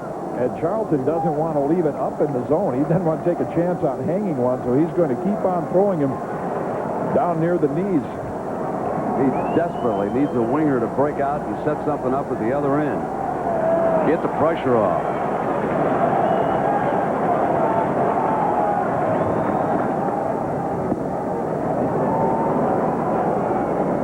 The struggle continues. All the strikeouts and all the hits, and it's taken a wild pitch to quiet this crowd.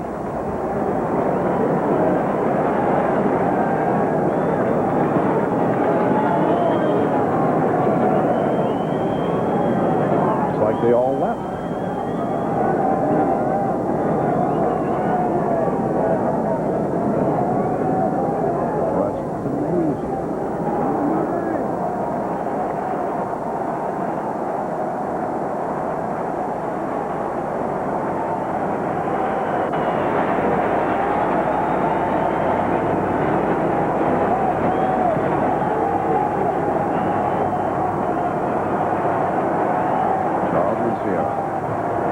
No strikes with 2 outs.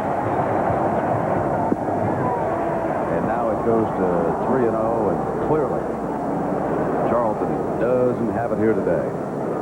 But a dilemma for Piniella, because the next hitter, if Sierra walks, is Don Mattingly.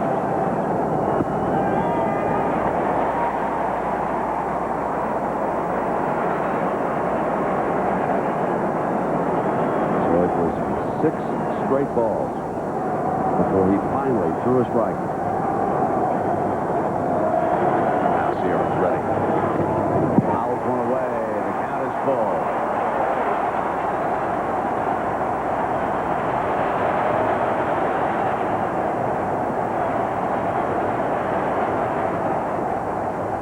And right now, no one is asleep in Seattle.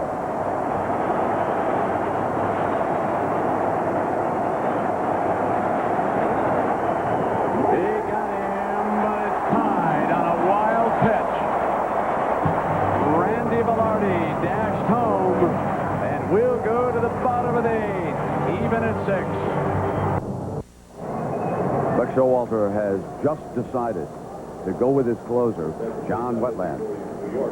So he dashes in out of the bullpen to close out. That'll give us an opportunity to remind you, Monday night on ABC, Jeff Fahey stars in a brand new episode of The Marshal.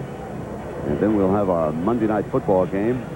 Arrowhead Stadium, key AFC West matchup. The defending conference champions San Diego Chargers take on the Kansas City Chiefs. That's right after The Marshal on Monday night. There it is, the Chargers and the Chiefs, 9 Eastern time.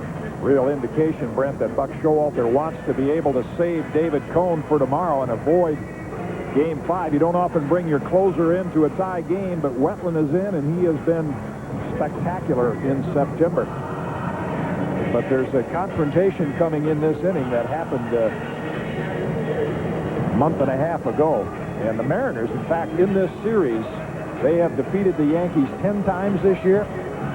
Pretty unusual to have 4 wins in your last at-bat. That's what the Indians normally do.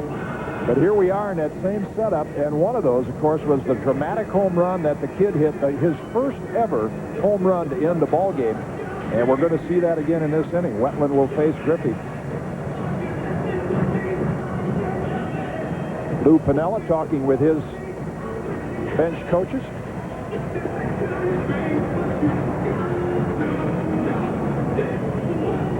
Jimmy, you mentioned it.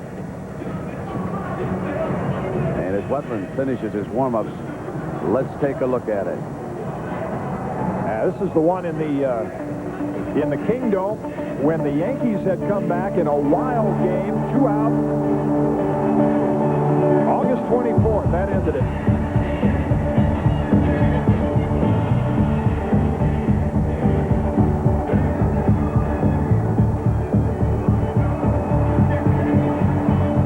The most important home run in Seattle history. This one, back in the Bronx. And for a time, it looked like Griffey had stung him a second time, but Ruben Sierra tied it. Jimmy Leyritz won it. And now Wetland will come on in here. Bottom of the 8th inning, and Vince Coleman, who has been kept off base today, stands in.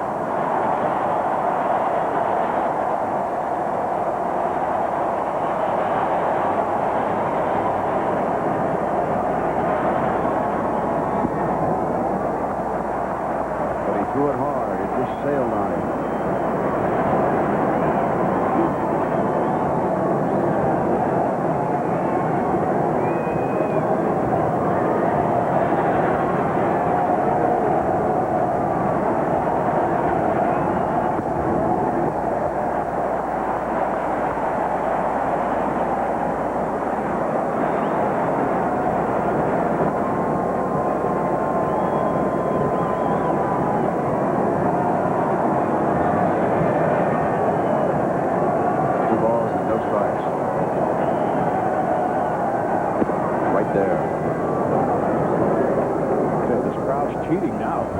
Refused to get up till it's a 3-ball count.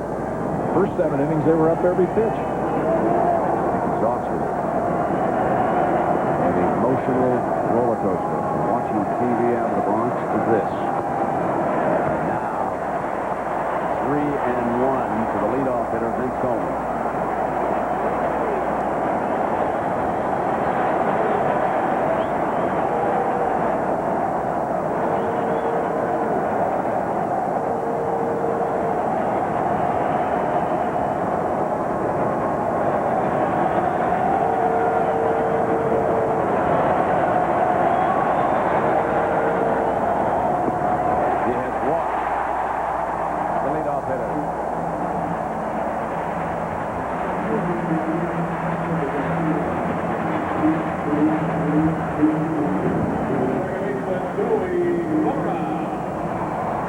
So the Braves head into Cincinnati, having wrapped up their divisional playoff, 3-1. Interesting to see how Lou Piniella plays it here. Wetland is very easy to steal against. He can have Coleman go, bunt him to third, then they're going to walk Griffey.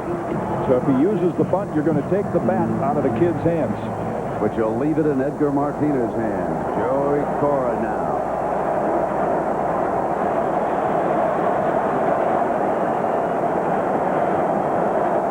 Shortens up, drops it down. Beautiful bunt. Mattingly can't get him. Cora safe. Mattingly had Velarde at first base, and he elected not to throw it to him.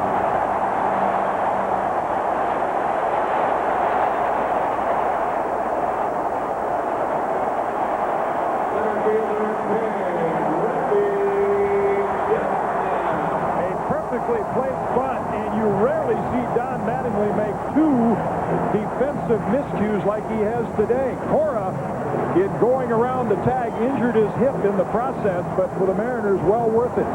Now, let me hold on here. Did he come out of the line? Let's take another look at this replay. Buck Showalter is out here with Jimmy Evans and Rocky Rowe right now.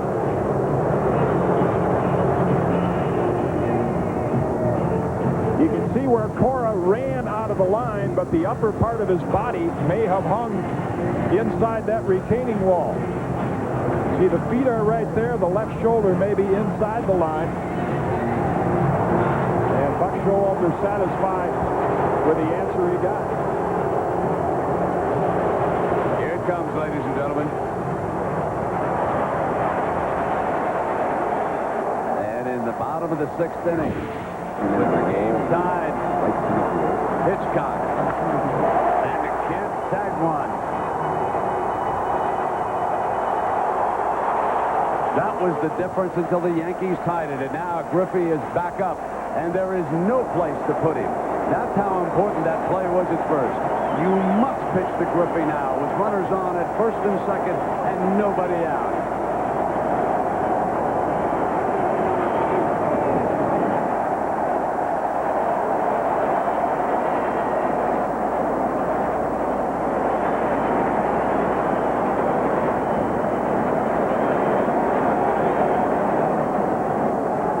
Couldn't hear anything, so he wanted to make sure what Rocky Rowe called the pitch. Hard not to hear Rocky. Deep drive, but foul!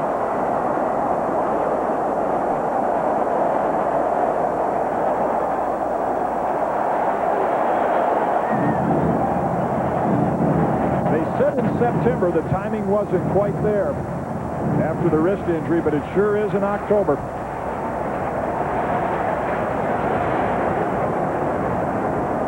Looking fastball and well ahead of it. Shortening up the bunt. And Griffey is hit. I believe they're sending him to first base. He shortened up the bunt, and Wetland hit him. The bases are loaded. Now, and this will bring Showalter out in a New York minute. Yeah, they're going to claim that Griffey attempted to bunt the ball. And it certainly appeared that he did. The last minute, he pulls the bat out of the way, and the ball hits him in the foot. And again, Buck seems satisfied with the answer from Rocky Rowe. Did he go? He held up just in time.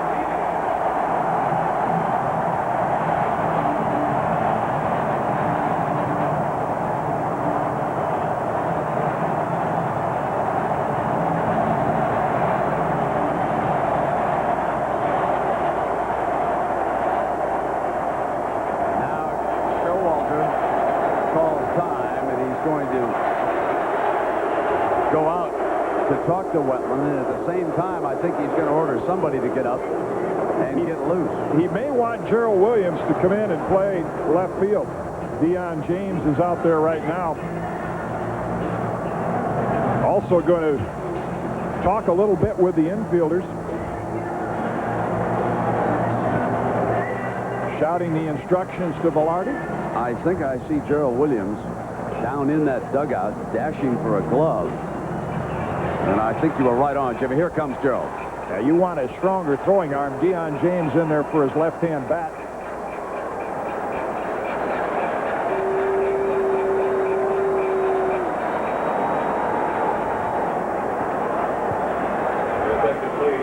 James coming out. What that conversation was about, Brent, what Buck wants his infielders to do right now is play deep enough where if you get a ground ball, you can still get the out at home plate. And this turf at the Kingdome is very lively. So you don't have to play quite as shallow as you would on a grass infield. You'll still be able to get the man at home. Jimmy, due to the length of our ball game here, the Jeff Foxworthy show will not be seen tonight on ABC. Bases are loaded. Edgar Martínez, the leading hitter this year of the American League, who earlier today in the third inning with his team down by 5 powered a 3-run home run into the left field seats to start Seattle on its way back. And Gerald Williams allowed to take a couple of throws in the outfield. And now we're getting ready to go. Everybody out. Bottom of the 8th inning. Bases loaded. Here's Edgar Martínez against John Wetland.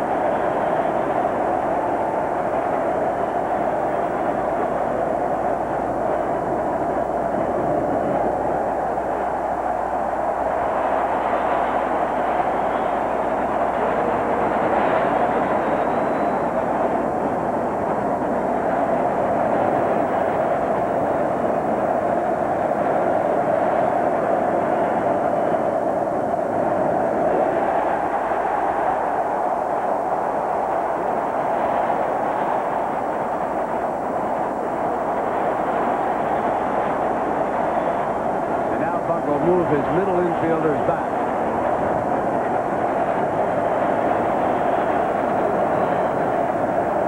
Velarde and Fernandez back. The count, 2 balls, no strikes. High in the air behind first base and playable in foul territory. Velarde with his back can't make the play. It probably saved a run from scoring anyway. It was going to be a hellacious throw from down there as you came up over the pitching rubber down there in the bullpen. And it would have traded an out for a run, but with John Wetland on the mound, he has that potential to strike even Edgar Martínez out. So it's just as well for the Yankees the ball wasn't caught. Right near the bullpen mound, and Velarde can't quite get to it. The count, 2 balls, 1 strike. Nobody out. Bottom of the 8th. Tie game.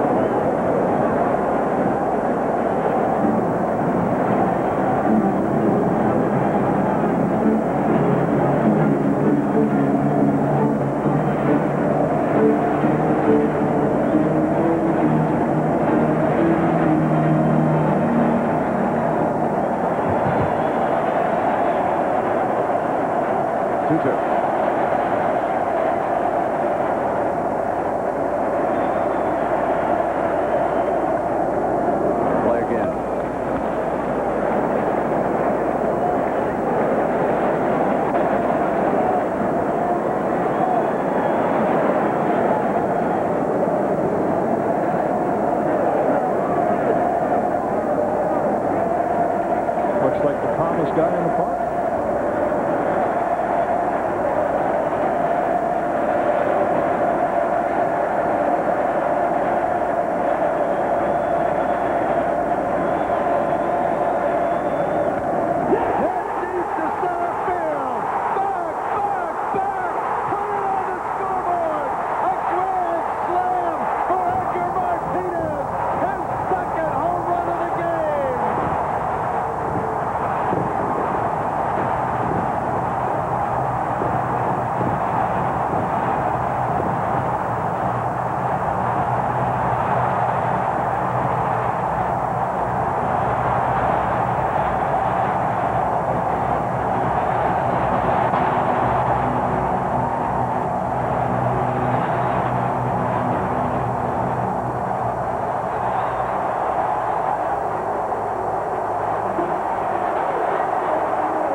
comes in to mop up. Tino Martínez. After Edgar Martínez slam puts the Mariners up by 4. Shell shock. The Yankees jetted to the Northwest up 2 after a 15-inning classic. But this series has featured a little bit of everything. And here today, the Yankees quickly build a 5-0 lead.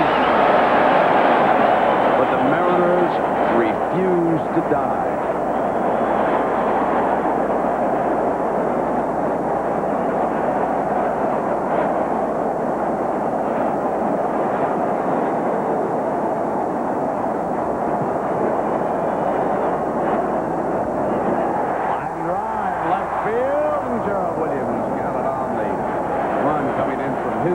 And that is the first out of the 8th inning.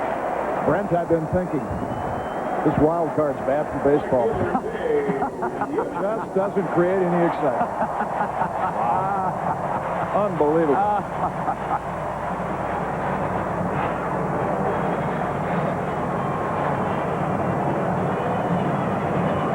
This is a game for the fans. Bring on the entertainment. Buhner stands in.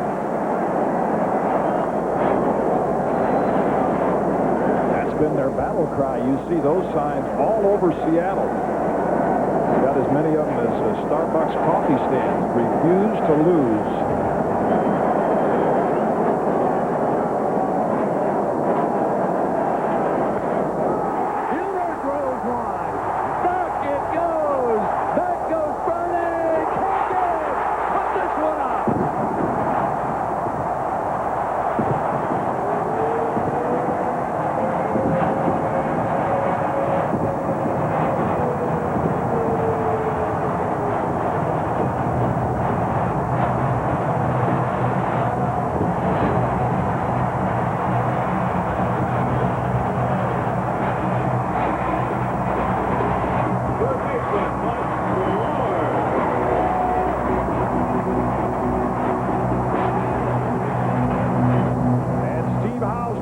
Continue.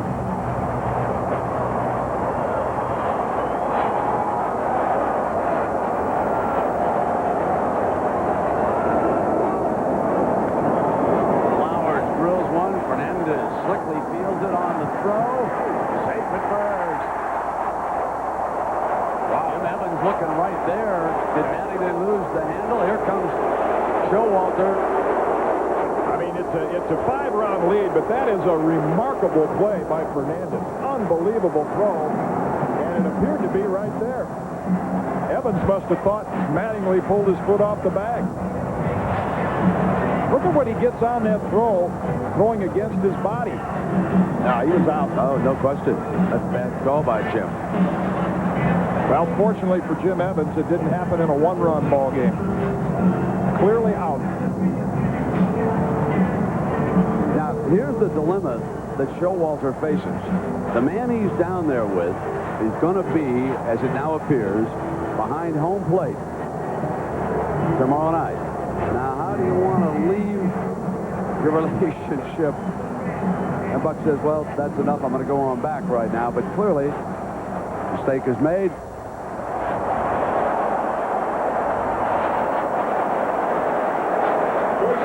Mattingly has the ball. Runners out by a step. Well, Edgar Martínez, 7 RBIs, 2 home runs, 1 a grand slam, and 7 RBIs in a postseason game is a record for any single game. Edgar Martínez, we've been telling you all along that he's an overlooked great player out here in the Northwest. And he showed you today, 11-6, Soho rams a single into right field. And now you are seeing enormous holes in the Yankee relief pitching. Steve Howe has been serving up some batting practice his last couple of outings, and even before that. Speaking of bullpens, Brent, if you looked at tomorrow's starting pitchers,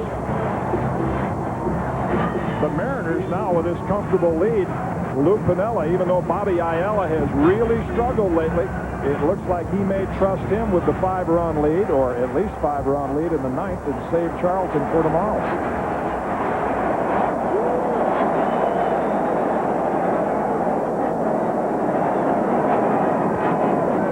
Wilson's high hopper to Boggs. Relay by Velarde, and that's the double play for the Yankees, but not before the Mariners score 5. Lead it 11-6. Soho is down at second base. Hold on just a second before we break away. On that play at second base, there was an injury. And quickly, the training staff goes down. It looked like he caught it on the right forearm. And whether he caught it against Velarde's body, Rick Griffin, the head trainer, checking to see whether Soho can grip, can move the fingers, and he is in pain. Well, the Mariners looking over at that dugout and hoping that they have Fermin, who's eligible to play. Obviously, they've got the shortstop of the future, who is on the active list. But coming off to the side. We will come back after the break. We will show you exactly what happened.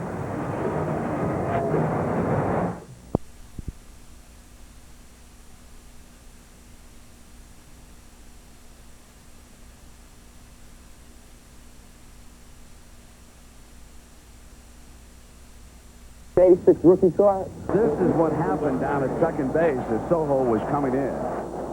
As Randy Velarde makes the flip, watch how he comes down right on Soho's right wrist. He did not cut him.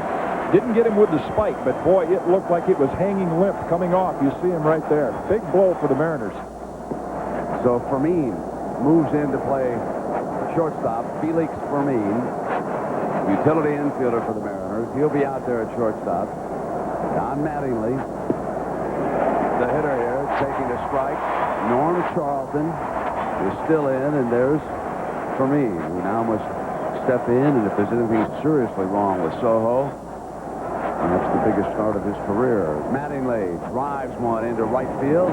This will be off the wall. Buhner with that strong arm. Mattingly's going nowhere. But did you see what Buhner did out there? That's how he got Velarde yesterday. On that pump fake completely.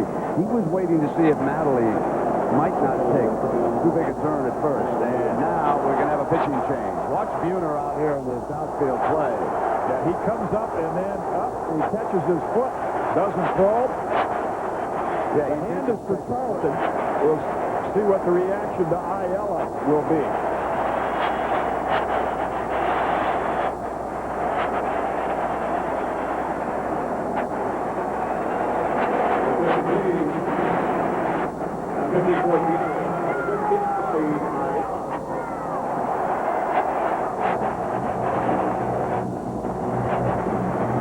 So this 1995 Division Series game is brought to you by Smooth Bush Beer and Easy Drinking Bush Light, the makers of Advil, and Gatorade Thirst Quencher. Nothing quenches that deep down body thirst better than Gatorade.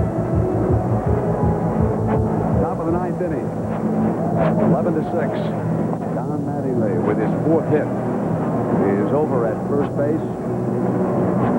Not as sharp tonight, Norm Charlton. Control wasn't there. Mattingly turned on. This is an interesting situation for Bobby Ayala, who was the closer at the start of the year. Just has not pitched effectively, and there's no safety net down there now. You see in game 1, just a third of an inning, 4 hits and 3 earned runs. When you come in as a setup man and you know Charlton is down there to pick you up, and now pretty well his game. The only pitcher Piniella has left down there, Bob Wells. And of course, tomorrow, as we talked about last night, when Randy Johnson came out after 7 innings, you could read Lou Piniella's lips, and he said, now I could use him Sunday. And if they have to tomorrow, you will see the big unit late.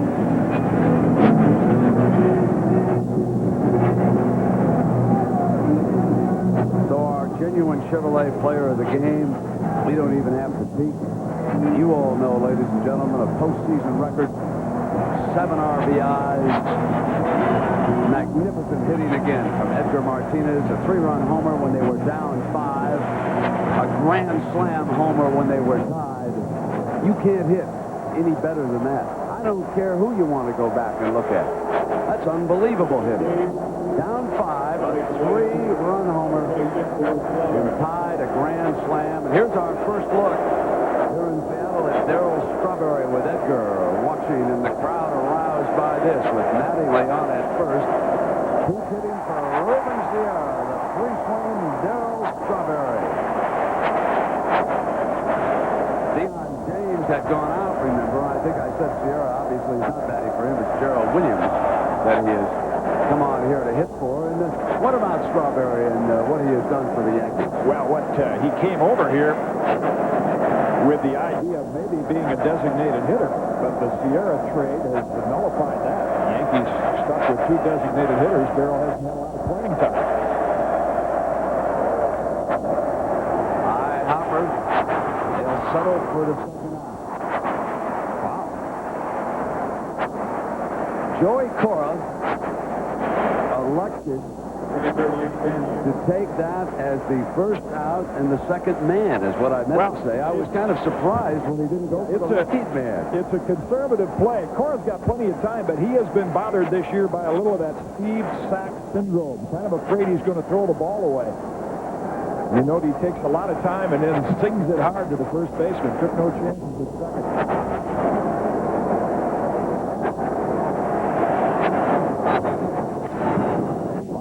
Off the bat of Mike Stanley. And Mattingly comes on in to make it an 11-7 game with 1 out now.